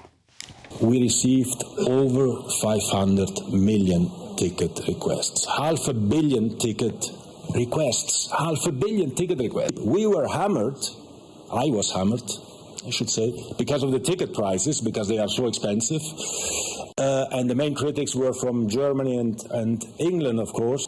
Those tickets will probably be resold at even higher prices. And this is incredible, but it shows really the impact that it has. See, the other thing he says is that the tickets were resold for even more. So he's going, oh, it's great because then people can make money. But let's not forget that FIFA are taking a huge percentage out of every ticket that's resold. So they're making even more money. And when he's going 500 million, did you see that his nose started getting longer and longer? It's like this. I just don't buy it. Anyway, it's too expensive for the World Cup, but he's very happy because FIFA are all about making money more than anything else. A few other things. Oh, now this is very exciting news. For the FA Cup, they are planning an FA Cup theme. Ooh. You know how the Champions League begins is, the champions, that song, it was all very operatic as they line up. I wouldn't be familiar. Ellie, yeah. would you like I'll me to sing the whole thing very, very loudly in a very high-pitched voice for you? I think so. OK. But anyway, they all stand there and then there's the theme, and that's what everybody wants to hear is the Champions League theme. They do it for the Premier League now when the players walk out, and there's a very orchestral, very beautiful theme, and now the FA Cup, the FA are saying they are planning to have an FA Cup theme. Lovely. Isn't that moving and lovely and exciting? Smashing, that. Fantastic for the future. I think so. Tennis, bit of Emma Raducanu. Looks like she's got another coach. Yeah. Or will... Actually, I'm jumping the gun here. She's still got the old coach, but it looks like there will be another one on the way. It's in the firing line. I think so, along with all the others that we've seen in the past. She says, I want to be playing in a different way. The misalignment, which is an interesting choice of words, with how I'm playing right now and how I want to be playing is something I'd like to work on. So it seems like that the writing is now on the wall for her current coach, Francisco Roig, and finally, Mercedes. Yes. You like cars, don't you? I do like cars. Do you like cars, Ellie? No. Right, OK, that's two. You understand cars? Yeah, yes, I think because so. I don't really understand cars. But Mercedes have got a new car, George Russell's car, for 2026. Yeah. There it is. Look at that. Do you like that? Look at that. You look at that? Beautiful. Because it's all about what's under the hood. Well, I don't even know what that means. 2017... No, 2017. W17 is the name of the car.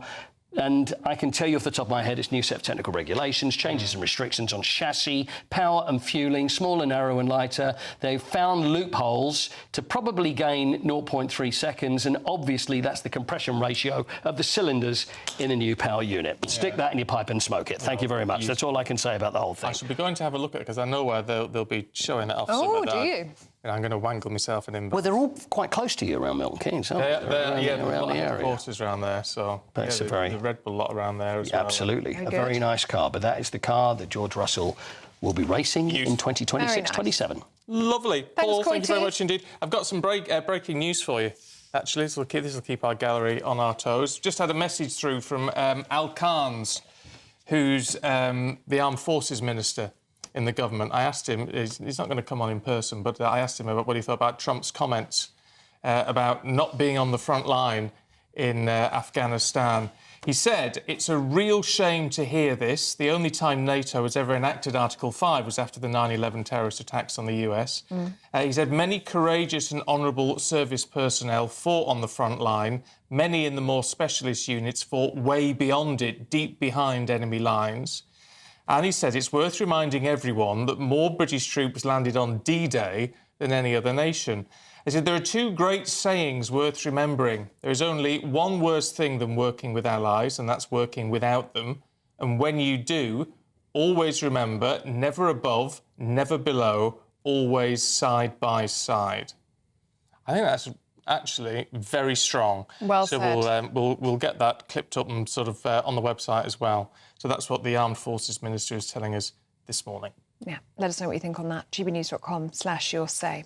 Now, at 8:42, just time to tell you about the Great British Giveaway. It's a good one. Here are all of the details that you need. It's the final week to see how you can become our biggest cash prize winner to date, as there's a simply stunning £85,000 in tax-free cash to be won. Go on that dream holiday, buy that brand new car, or just relax in the knowledge that the rest of the year could be on us. But you have to hurry, as lines close on Friday the 30th of January. For another chance to win £85,000 cash, text cash to 63225. One entry costs £2.50 plus one standard network rate message, or text bonus to 63225. 5 entries cost £5 plus one standard network rate message. Go to gbnews.com/win. Entries start at £2.50. Call 0903 686 3232. Calls cost £2.50 plus your network access charge, or post your name and number to GB18 PO Box 8690 Derby DE1 9TT. UK only. Entrance must be 18 or over. Lines close at 4 p.m. on the 30th of January. Please check the closing time if listening or watching on demand. Good luck. Yes, good luck. Now do stay with us. Still to come, a protest group linked to Just Stop Oil is taking protesting to new heights with plans to hold a shoplifting raid on M&S. Oh dear. Oh dear. Well, it's not just shoplifting. It's M&S shoplifting, isn't it? We'll talk about that in the papers with Mike Parry and Scarlett Maguire in a moment. Yes, but first, if you're in search of some holiday sun, here is the forecast across Europe. I hope we haven't forgotten anything. Travel insurance, I tick that box. Yeah, but remember what you forgot last year. All Clear Travel Insurance sponsors GB News Travel Destinations Forecast. The Canary Islands, the place to be at the moment for the best of any drier and brighter weather. Otherwise, it's unsettled throughout much of southern Europe. Very windy through Iberia. That's going to be the case for a few days to come. Those strong winds gusting around the Portuguese coast and hills, where there will be spells of rain and some mountain snow. There'll also be spells of rain moving through central parts of the Med, drier for parts of Greece, particularly around the islands. All Clear Travel Insurance sponsors GB News Travel Destinations Forecast.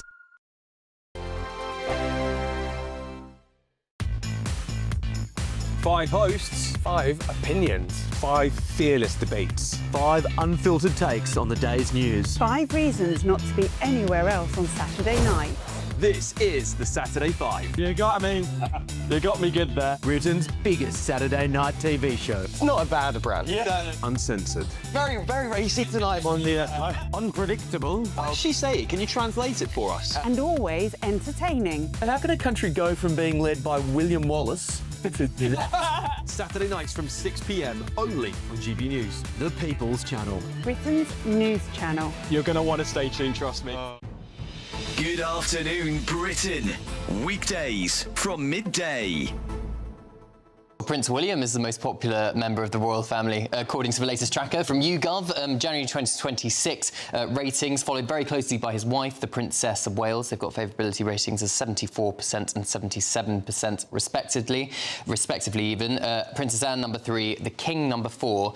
Now, Meghan and Andrew, where do you think they were? Below which one? That's the question. I think Andrew's at the bottom. Andrew is at the very bottom. It's his lowest ever favourability rating. Just 3% of the British public have a positive view of Prince Andrew. 3% have a positive... Still 3%. But hang on, there is a principle in polling called the lizard man constant. Oh, now, this is that you will always find between 3 and 5% of any poll that says something ridiculous, like lizard men are running the world. OK. 4%, I think, was the percentage of Obama voters in America who believed Obama was the Antichrist.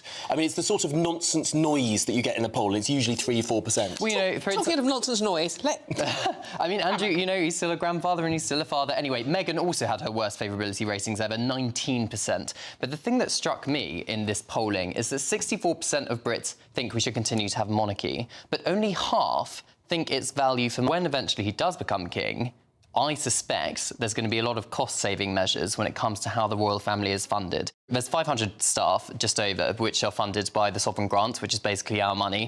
You know, tens of millions a year that the sovereign grant costs us. So maybe he'll take a look at that, but I am assured that he'll continue the big staple traditions that give us the USP for Great Britain. The coronation, trooping the colour, that's all staying. That's the thing. I think the Spanish royal family is less popular than ours because they all wear suits and ties all the time. They don't have the big coronation. They don't have the pomp and circumstance. What makes our royal family so special and unique is all of the silly hats and the gold and the jewels. GB News, the People's Channel. No matter the state it's in, this is our nation. Join me, Jacob Rees-Mogg, for a genuine, honest discussion on where we have been, where we are going, and where we are with the people who set the direction. Tune in to State of the Nation every Monday to Thursday, 8 to 9 o'clock. Only on GB News.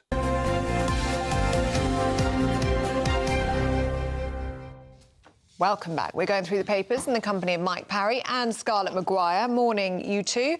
Mike, where do you want to start? Well, of course, Robbie and the Beatles is something which, interests me enormously. I've just put out a tweet saying that the idea that Robbie Williams is about to be promoted to the most successful pop star ever above the Beatles has, I'm afraid, made me angry. And well, yes, but it's about to score his 16th #1 album, isn't it? Yeah, but let me give you the facts. The Beatles had 15 #1 albums. They were only together 8 years, from 62 to 70, OK? But it's not just the number of #1 albums. What about the number of weeks you were at the top? Robbie Williams has only been at the top for 38 weeks. The Beatles were at the top of the pop charts for 176 weeks. 176. Yeah, but also you've got to then say, well, there wasn't as much competition around in those days. The Rolling Stones? Yeah, but it's... Excuse me? But it's not like... The Beach Boys? Yeah, well, yeah, but Excuse me? But it's not as many as are around now. No. I've never heard of most of them now. Stephen, there's always been massive... But the Beatles, I mean, the Beatles are iconic. They went through the demographics. I mean, Robbie Williams, I can't name a song. I can name one. It's called Angels. That's all. Right. It's the only one I know. Yeah. Now that you say it, I can hear it. But I do not wish to be insulting to Robbie Williams, but he's actually... you try your best, Mike. No. He was an average dancer in a boy band where he sung backing vocals to a guy called Gary Barlow, who wrote all the Take That songs. By the way, they had 6 #1 hits, so that's a big success in the world of pop. But that was it. And then Robbie Williams left Take That and sang a few songs and got an £80 million contract with EMI. Good luck to him. But you can't compare him to the Beatles. It's not there. There's no comparison, is there? There's no comparison. No. Absolutely. Let's have a look, Scarlett, at this Trump's Board of Peace, shall we? Britain is not joining. I think Canada's had their invitation rescinded. What's going on? Yeah, I mean, this is really scary, actually, that Trump thinks that he can rule the world. I mean, so this Board of Peace, he chooses who goes on it. If you look at the emblem, it's quite similar to the United Nations. So it began as something that was going to sort out Gaza. It was quite controversial, but the UN said, yes, OK, because we do need to sort out Gaza. We need to have a long term. And it's now going to sort out the world, and Trump invites people onto it. I thought he'd gone off peace because he didn't win the Nobel Peace Prize. I know, but he's sort of taken over peace. But I mean, the good thing, I mean, I think it's really good that Britain is saying no. Actually, why? Why do you like that? Because I just think we don't want anything to do with it. I think it's a nothing. But Scarlett, to start off with, I thought it was a 3-man council looking after Gaza. Yeah. And then I saw a picture of all those getting involved, and the guy sitting at the front is the Argentina leader. Yeah. He's sitting right at the front, and there's about 48 of them now. So this is clearly a put-together rival to the United Nations. He doesn't like the United Nations because their leader says things like, the world is on fire, inferno, and Trump doesn't believe in any of that. So maybe he is setting up his own alternative. And so he puts on the Board of Peace Putin. I mean, we all know how much Putin wants peace, right? You know, the man who is not going to allow peace negotiations in Ukraine to happen until he's taken Russia's over. A permanent member of the UN Security Council. I know, and we have to live with that, right? And so is the US, and that's from 1945. Exactly. But look, what we need to do, the world, and in particular the US and Europe, is work to make the UN better.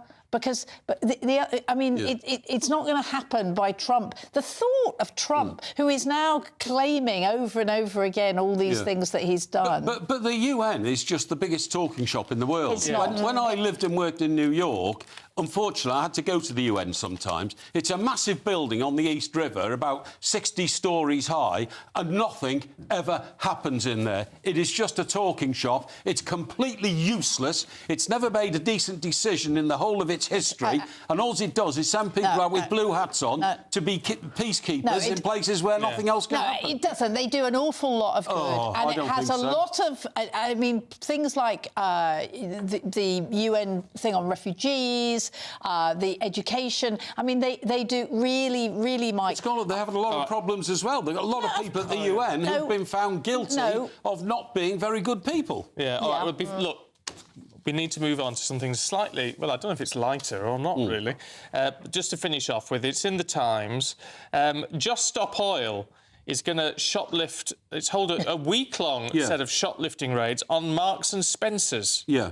I mean, this is so mad. That's just mean. Mean. I really like Marks and Spencer's. Yeah, so do I. That's right. The protest group are a spin-off, as you quite rightly said, Just Stop Oil. Yeah. Now, the lead guy says, we're very well organised and we'll be doing it as the weather gets better. Well, I'm sorry, but if I was the head of the Metropolitan Police, I would now send an officer along to arrest this man because he's literally announcing, we're going on mass shoplifting raids around the West End of London, and when we get all this food out of Marks and Spencer's, we are then going to distribute it to the poor people of London who haven't got any food. I mean, this guy is A, crazy, but B, he is signalling intent to commit crime. No, you're absolutely right. And actually, you know, they shouldn't exist, but food banks are there and they don't steal from Marks and Spencer's. This is madness. I don't quite know what it's supposed to achieve. Neither do I. What's so awful. Except for the fact that these people have got nothing better to do. They're the same bunch. There, Mike. We're out of time. He's about to lecture me. Thank you very much indeed. Let's get a check on the weather.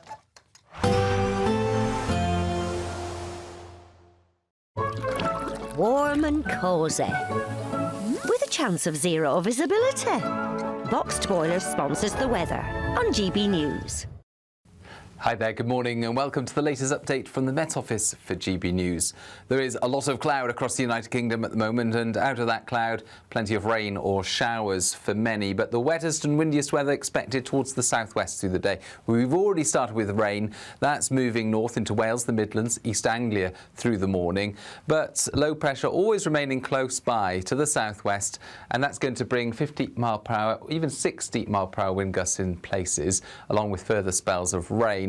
It's blustery, it's cold, it's cloudy and it's damp for many. Temperatures of 9 Celsius in the south, 6 or 7 further north. Best place for brightness, northwest Scotland, but even here there could be a few showers around, and the more persistent rain that we've seen for several days across eastern Scotland, well, that continues, but increasingly it's snow at higher levels above 300 or 400 metres.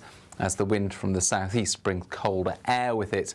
More persistent damp weather through Northern Ireland, central and southern Scotland, northern England as we end the day. Some drier weather for a time through the Midlands, East Anglia and the southeast.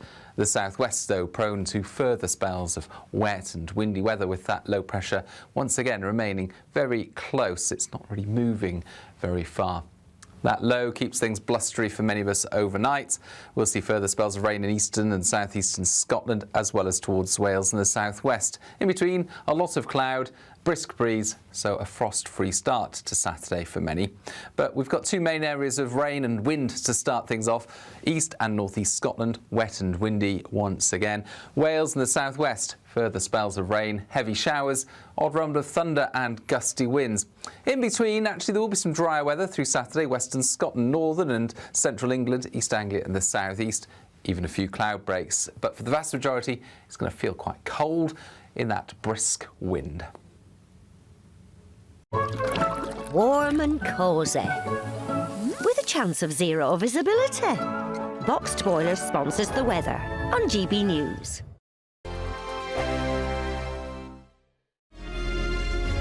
Thank you, Britain, for helping us reach 10 million followers across our social media platforms.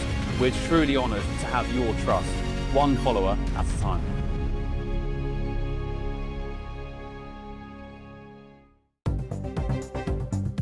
Good morning, this is the latest AI travel news from gbnews.com. The A939 is closed at the Snowgate at Cockbridge due to adverse weather. Congestion is building on the M4 eastbound at junction 33, Capel-Llanilturn. In Stockton-on-Tees, the A19 northbound between the A1130 and the A66 has one lane shut after a crash. In Lincolnshire, the A1 southbound between the A46 and the A52 is blocked following an accident. And on the trains, Great Western Railway has disruption near Exeter, and London Overground is reduced between Dalston Junction and Clapham Junction. For more travel news, go to gbnews.com. An incredible £85,000 in tax-free cash could be yours. Hi, I'm Jane. I won £54,321 with the Great British Giveaway. Oh, definitely please enter. It is real, and that one text has just made my life 100% better. For another chance to win £85,000 cash, text cash to 63225. One entry costs £2.50 plus one standard network rate message. Or text bonus to 63225. 5 entries cost £5 plus one standard network rate message. Go to gbnews.com/win. Entries start at £2.50. Call 0903 686 3232. Calls cost £2.50 plus your network access charge. Or post your name and number to GB18 PO Box 8690 Derby DE1 9TT. UK only. Entrance must be 18 or over. Lines close at 4 p.m. on the 30th of January. Please check the closing time if listening or watching on demand. Good luck. Westminster's full of talk, but out here, it's the real world. Am I allowed to talk now? No, that's it.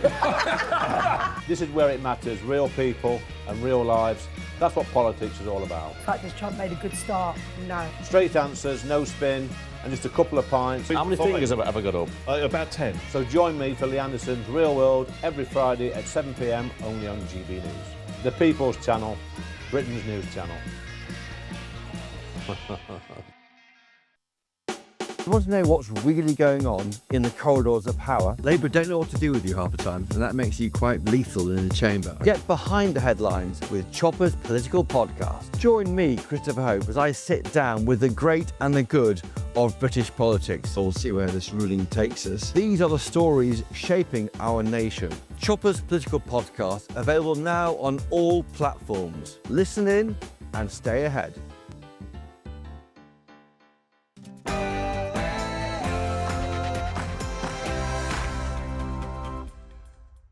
Good morning. Is a leadership challenge on the horizon for the Prime Minister? Ex-Labour MP Andrew Gwynn resigns, paving the way, potentially, for the return of the Mayor of Greater Manchester, Andy Burnham, as an MP. But with the Prime Minister's allies apparently plotting to stop the return of Mr Burnham to the House of Commons, will it all work? Elsewhere, 4.5 million people will see their local elections delayed in 29 council areas. It's as part of the government shake-up of English councils. Is this an attack on democracy? First migrants are moved into Crowborough barracks under the cover of darkness. They've been moved out of hotels, but the local community is not happy. Veterans are furious as Donald Trump claims that NATO forces stayed off the front lines in Afghanistan. Work together, and actually NATO is going to be involved with us. We're going to be doing in conjunction, parts of it in conjunction with NATO, which is really the way it should be. Meanwhile, President Trump hails the success of the Greenland deal as he unveils his board of peace for Gaza.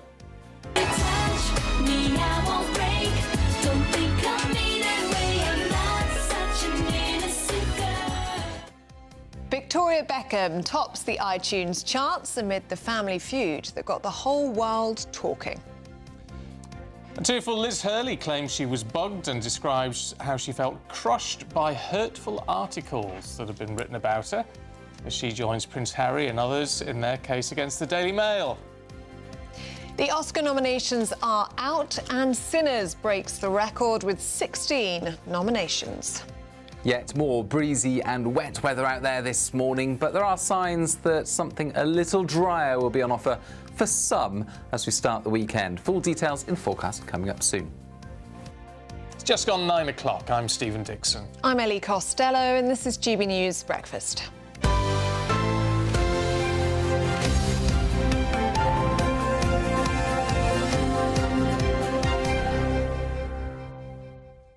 just before we get going. Oh, go on. Because I've just what seen have you this. Spotted? There's a dictionary. It's a slang dictionary used by 17th century thieves. Ooh. It's going for sale. Could be about £4,000 it goes for. I would have thought more. It's published in 1699. Yeah. And it's interesting, really. Potential targets for thieves were known as buzzards, foolish men easily tricked, fat culls were rich blokes, and fuddle caps were drunks. I quite like fuddle caps. That's quite nice. Yeah, I might quite use that interesting. myself. It's quite Next time I see interesting. people out and about. So there Very you go. good. But we don't know anything about the author, a guy called B.E. Gent. They don't know anything about him. Oh, interesting. £4,000 if you It fancy was in London, was it? Yeah. A slang book used in London. Yeah. There you go. Good. There you go. Every day's a school day. Should we look at the news today? Yes, let's. Is the leadership challenge on the horizon for the Prime Minister? It's a big question. Well, the former Labour MP, Andrew Gwynn, has resigned. That's triggering a by-election which could pave the way for the return of Andy Burnham as an MP. However, there are rumours that Keir Starmer's allies are planning to block Andy Burnham from running for Parliament in a Manchester by-election. Elsewhere in politics, we now know that 4.5 million people will not be able to vote in the May council elections. Critics suggest it's a way for Labour to hold on to seats. But the Housing Secretary, Steve Reid, has justified the decision, saying that it allows local authorities to merge and become more efficient. And actually, it's not just the Labour Party here. Tory-controlled Suffolk and Norfolk are amongst the 29 authorities who've looked for and now been given permission to cancel the ballot in May. Well, joining us now in the studio is GB News political correspondent Olivia Utley. Morning to you, Liv. Should we start with Andy Burnham? Do you think he's going to go for this? Because it is going to be quite a complicated plot if he wishes to return. Well, it absolutely is. I mean, this has really set the cat among the pigeons. Obviously, for months, there's been rumours that Andy Burnham would like to make a comeback, would like to challenge Keir Starmer for the leadership. And he is a very popular figure in Labour. He's the only senior Labour figure without negative ratings in the polls. So you can see why there would be plenty who would like to see him take over from Keir Starmer. And this seat is the perfect opportunity. It's on the outskirts of Manchester, so he wouldn't look as though he was sort of ditching his Manchester roots and swanning off down south. But there are a lot of hurdles to overcome. One of them is that the NEC, which is the Labour board, which would have to approve him if he wanted to stand for that seat, has quite a lot of Starmer allies on it. And I've spoken to people who are very au fait with the electoral maths, who believe that actually there are enough Labour allies on that board to block Andy Burnham from standing for the seat. Now, there are a number of ways they could go about them. One of them, which I've heard rumoured, quite a funny idea, is that you turn it into a all-BAME or all-women shortlist, and that would naturally block Andy Burnham without giving the appearance of deliberately giving him a tough time. Another issue, of course, is that he may not win the seat. It was won at the last election by Andrew Gwynn with a majority of over 13,000. In normal times, that would be seen as a very healthy majority, a safe seat. Reform were a distant third place. But we know that the electoral map has changed massively since 2024, and you could see a situation where Andy Burnham resigns the mayoralty of Manchester, where he's a popular leader, where he's doing very well, and then doesn't even win that seat in Manchester, and that would really be the end of his political career. Now, the big question for Burnham now is, does he take those risks and stand? By the way, another risk is he said that he was going to serve out his term as Manchester Mayor. Politicians who go back on their word don't look particularly good. Will he take all those risks and go for it? Or will he decide that now isn't the moment and run the risk of looking as though he's bottled it? But it looks like the interesting thing about it, because of all the uncertainty and disquiet within government at the moment anyway, is that even if he isn't going for it, he still is a sort of stalking horse, isn't he, that could start the whole process? Well, exactly, that's the thing. So perhaps he will decide now not to run for that seat, to stay as Mayor of Manchester. But as you say, it's almost a stalking horse situation. You've got his allies coming out, you've got Keir Starmer's allies coming out. It feels as though now is the moment where people are having to pin their colours to whichever mast they want to pin their colours to and see where everything lands. Personally, I think he probably will stand. He has always wanted to be Prime Minister. People joke about how, he's just had so many different political guises over the years. He's been a Corbynite, he's been a Milibandite, he's been a Blairite. He is an ambitious man and he really wants to be Prime Minister. A seat coming up in Manchester just seems like too good an opportunity to throw away. I think he probably will try and stand. Whether he can get through that NEC committee is another thing. I mean, if I were Starmer's advisors, I would say I don't think you can block him because it makes you look very, very weak indeed, and it makes it look as though you just don't want to hear other Labour voices. What will happen now? I mean, it'll be so interesting to find out. If he does manage to get through that NEC committee, well, watch this space, because I think we could see an Andy Burnham for Prime Minister. Oh, OK. Liv, thank you very much. Interesting times we're living in. Certainly is. Give you that. Right, let's cheer you up, shall we, with £85,000. Well, can't guarantee you'll get it, but if there's a week to go in the competition, if you want to take part, it's tax-free as well. Here's how you enter. It's the final week to see how you can become our biggest cash prize winner to date, as there's a simply stunning £85,000 in tax-free cash to be won. Go on that dream holiday, buy that brand new car, or just relax in the knowledge that the rest of the year could be on us. But you have to hurry, as lines close on Friday the 30th of January. For another chance to win £85,000 cash, text cash to 63225. One entry costs £2.50 plus one standard network rate message, or text bonus to 63225. 5 entries cost £5 plus one standard network rate message. Go to gbnews.com/win. Entries start at £2.50. Call 0903 686 3232. Calls cost £2.50 plus your network access charge, or post your name and number to GB18 PO Box 8690 Derby DE1 9TT. UK only. Entrance must be 18 or over. Lines close at 4 p.m. on the 30th of January. Please check the closing time if listening or watching on demand. Good luck. Yes, good luck. Now do stick with us still to come. Veterans are furious as Donald Trump claims that NATO forces stayed off the front lines in Afghanistan. We're going to be talking about that, getting reaction to that next.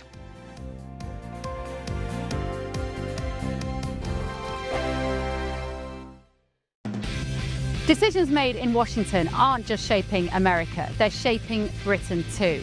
From migration to global security, from crime to health. Whatever happens in the White House today will be felt in your town or city tomorrow. That's why The Late Show is live from Washington, DC. Cutting through the politics to show you what it all means for Britain.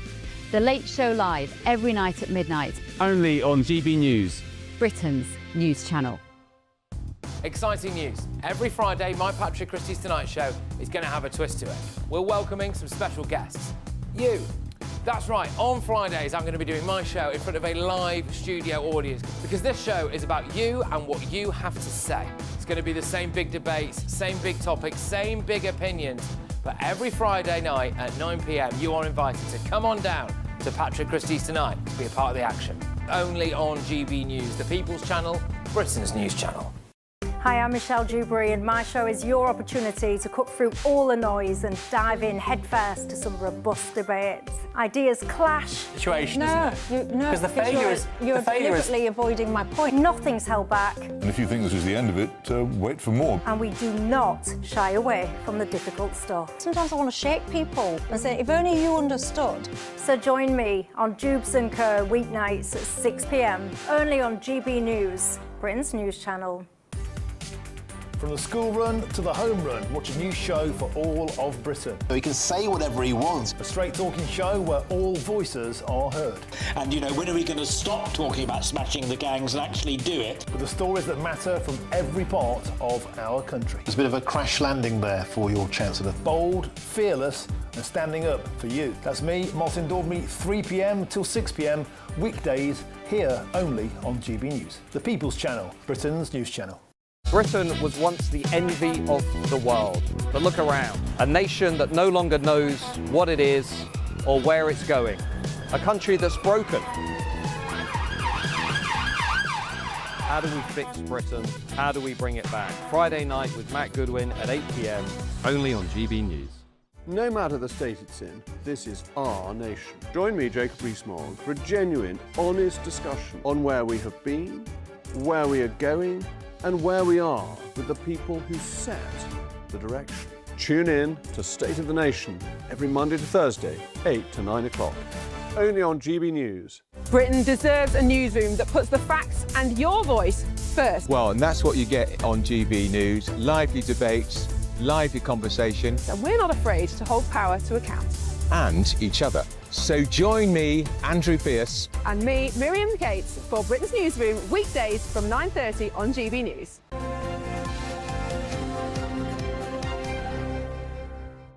12 minutes past 9. Now, the government's on a mission to stop the use of migrant hotels, instead sending them to military sites like the Crowborough barracks. Well, under the cover of darkness, they have been moved out of hotels and into the military site, sparking outrage from the local community. Well, it's temporary accommodation, the government is telling us, a 3-month maximum stay, but there'll be rolling numbers, so there'll always be people there as people are waiting to be processed. Well, joining us live now is GB News Home and Security Editor Mark White. Mark, we've seen protests from the local community for weeks now, haven't we? And this has happened quite suddenly. Yes, and I think there's a great deal of anger within the local community. Yesterday, local resident after local resident, councillors, campaign group organisers were all coming up to me to voice their deep anger. They said that they hadn't really been consulted, but were led to believe that any move to put migrants in there wouldn't just come out of the blue, as it did in the early hours of yesterday morning, with that busloads of 27 migrants arriving at 3:30 in the morning, that there would be some kind of notice. Clearly, that didn't happen, and we've got the first of what will be a very significant cohort of 500 young male asylum seekers who will be housed there. And as you say, Stephen, you're quite right. Even if some of these migrants are only there for 3 months, and I doubt that will be the case, because we often see actually that a desire to have a case decided in 3 months becomes 6 months, becomes a year at times. So it may well be that they're there longer, and if they're not there, they will certainly be replaced by other people. So the 500 figure of young male asylum seekers isn't going to fluctuate much. It's going to be there, and it's going to be in a community where people say, frankly, they're just not set up for this. There are small towns and villages in that area where 500 bored young men are not going to find much relief in the way of, entertainment, shops, that kind of activity. And there is real concern. We've seen it in towns and cities across the country where you've got large groups of young men either hanging about migrant hotels or wherever the location is. The potential for them getting into trouble is actually elevated. For now, thank you very much indeed. And Mark's going to be across this all day for us. Now at 9:15, President Trump has sparked fresh outrage after accusing NATO of avoiding the front line in Afghanistan. Well, it's angered many serving in the military and veterans, of course, and you have to bear in mind 457 British soldiers were killed in the conflict. Many more were left with life-changing injuries. Well, President Trump shared these concerns with Fox News at the World Economic Forum in Davos about NATO's commitment to America. Let's have a listen. Always said, will they be there if we ever needed them? And that's really the ultimate test. And I'm not sure of that. I know that we would have been there, or we would be there. But will they be there? And let's hope that that never happens. We've never needed them. We have never really asked anything of them. They'll say they sent some troops to Afghanistan or this or that. And they did. They stayed a little off the front lines. But we've been very good to Europe and to many other countries. Well, the NATO Secretary-General, Mark Rutte, confronted the US President on his claims, saying NATO will be there for the United States. Well, Veterans Minister Al Kans has been in touch with GB News, and he said it's a real shame to hear this. The only time that NATO has ever enacted Article 5 was after the 9/11 terrorist attacks on the US. Many courageous and honourable service personnel fought on the front line. Many in the more specialist units fought way beyond it, deep behind enemy lines. It is worth reminding everyone that more British troops landed on D-Day than any other nation. Well, let's talk to the former head of the British Army, Lord Danut, who joins us now. Good morning to you. Actually, one other thing that Al Khan's said this morning was about working with allies. He said, when you do work with allies, always remember, never above, never below, always side by side. Yeah, well, I think Al Khan has said it absolutely right. On this occasion, I think Donald Trump has out-Trumped himself. Frankly, it's quite outrageous to say that we were anything other than fully committed and totally involved in Afghanistan. And the fact that we paid the price of 457 British lives absolutely underlines that. Well, why do you think he's come out with this? I mean, is it just sort of loose talk without thinking about the reality of what he's saying? Well, I think it's a postscript to the extraordinary events of this week, starting with his desire to acquire Greenland and then having to change his position in the face of quite concerted and quite clever European statescraft. And he's trying to salvage something. And I think, as always, he's just chucked another hand grenade in to change the subject, to change the focus. And I think he's picked an absolutely despicable topic. And it's worth remembering that the deal that was done, which resulted in US and NATO forces leaving Afghanistan in August 2021, for which Joe Biden was blamed, was actually put together by Donald Trump at the end of his first term. And frankly, it was quite unnecessary for those small number of international troops to leave. And as a result of that, the Taliban triumphed and has plunged Afghanistan back into the totally closed and horrible society that it is now. We were doing much better helping the people of Afghanistan up to that appalling moment of miscalculation by Donald Trump. Lord Danut, you touched upon the extraordinary events of this week. Where do you think that's left us in terms of the NATO alliance and in terms of our traditional reliance on America in terms of defence? Well, the one plus point of this extraordinary year of utterings from Donald Trump is to make European governments, including our own, realise that we have to take a greater degree of responsibility for our own security here in Europe. And now that debate has been extended quite properly and quite reasonably to the gap, if you like, between Europe and North America, the high north in the Arctic. And Donald Trump has chosen to shine a light on that. Now, what he was trying to do by saying he was going to take over Greenland was completely improper, completely wrong, to try and seize the sovereign territory of another country. But where he's right is to draw attention to the fact that there is a major security issue. It does affect the North Americans, Canadians and the United States, but it also affects Europe. And if it results in European countries and North American countries working together better to make sure that the security against the coalition, if you like, of Russia and China, who want to have access to the high north, then this is probably beneficial. But my goodness, it's come at a cost. It come at the cost of nearly fracturing the NATO alliance. Lord Richard Danut, as always, privileged to talk to you. Thank you. Thank you. Thank you very much. Now, 20 minutes past 9, you could say that the Beckhams, or one of the Beckhams at least, is winning this week. That's despite the ever-so-public family feud. And it's not Brooklyn. Yes, it's down to a viral campaign that Victoria Beckham's Not Such an Innocent Girl, which has been used in a lot of these viral videos about the dance at the wedding. Yeah. Anyway, it's topping the charts, and it is her first #1 solo. Well, joining us now is showbiz journalist Stephanie Tetchy. Stephanie, this is such a British story, isn't it? It really is a British story, and I don't know if I'm embarrassed or if I'm cheering because there's so much going on in the country, but right now it's all about Victoria Beckham. There's been this big social media campaign that says it's a national tragedy that she hasn't had a solo #1 in comparison to the other Spice Girls. So social media, Gen Z, millennials, everyone has made it happen for Victoria Beckham. So there has been a silver lining for her in regards to what's happened this week, and hopefully she is enjoying this late success that has come her way with her music career. Do you think this means that Britain is Team Beckham on this one? I think so, because I think this week the big thing is, are you Team Brooklyn or are you Team Beckham?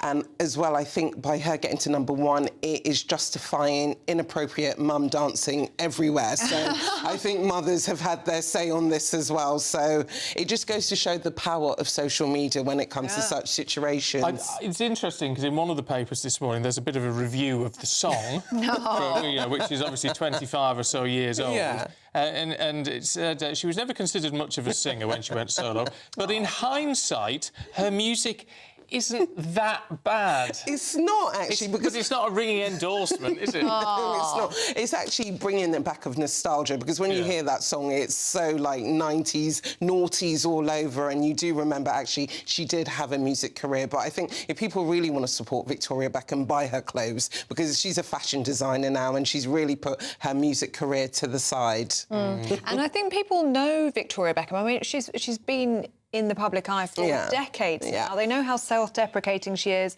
They know that she's got a good sense of humour. They want to support her now in her moment of need.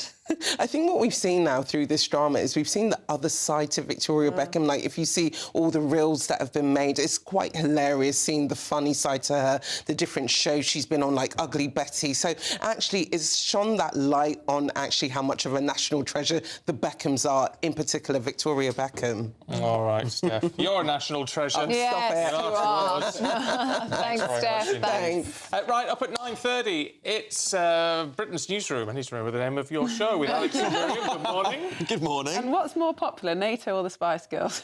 Very important. Maybe the Spice Girls. Maybe we should put the Spice Girls in NATO. It might unify the continent. You never know. But we are talking about NATO. We're talking about Zelensky, who has slammed European leaders, actually, despite obviously getting billions and billions of pounds from us. Of course, Trump's comments have made some controversy. He's got a today. point, though, hasn't he, Zelensky, when he's sort of saying you're all talk and no action. Yeah, but this is the same point that Trump's been making for a very long time about NATO. So now Zelensky's fallen in line with those comments, which is really interesting to see. And I think it outlines that several things can be true at once. Yeah. It's true that the European Union has failed to defend itself. It's true that NATO is fractioning. It's true that Trump said something that frankly isn't true. You know, there are lots of things can be true at once, so we're going to be digging into that. Lots of other stories as well, looking at this massive rise in children not ready for school. Whose fault is it? Parents, wider society, and the student loan scandal that's seeing many students or graduates unable to take promotions because of the huge increase in tax that they'll face. And Mark White's going to join us to talk about those 27 migrants that have been moved into the Crowborough military base as well. There is really a lot to get into. Of course, we'll be talking about that on Britain's Newsroom up next. First of all, your weather.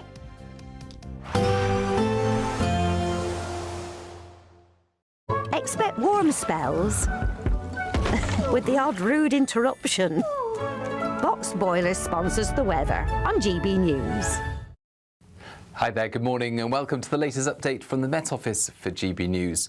There is a lot of cloud across the United Kingdom at the moment, and out of that cloud, plenty of rain or showers for many, but the wettest and windiest weather expected towards the southwest through the day. We've already started with rain. That's moving north into Wales, the Midlands, East Anglia through the morning, but low pressure always remaining close by to the southwest, and that's going to bring 50 mile per hour, even 60 mile per hour wind gusts in places, along with further spells of rain.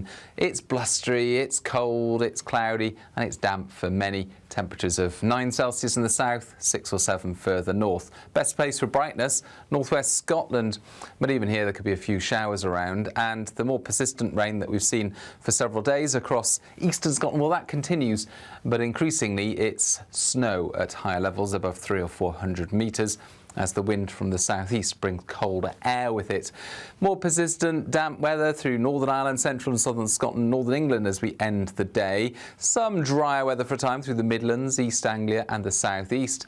The southwest, though, prone to further spells of wet and windy weather with that low pressure once again remaining very close. It's not really moving very far. That low keeps things blustery for many of us overnight. We'll see further spells of rain in eastern and southeastern Scotland, as well as towards Wales and the southwest. In between, a lot of cloud, brisk breeze, so a frost-free start to Saturday for many. But we've got two main areas of rain and wind to start things off. East and northeast Scotland, wet and windy once again. Wales and the southwest, further spells of rain, heavy showers, odd rumble of thunder and gusty winds. In between, actually, there will be some drier weather through Saturday, western Scotland, northern and central England, East Anglia and the southeast. Even a few cloud breaks. But for the vast majority, it's going to feel quite cold in that brisk wind. Expect warm spells with the odd rude interruption. Box Boilers sponsors the weather on GB News.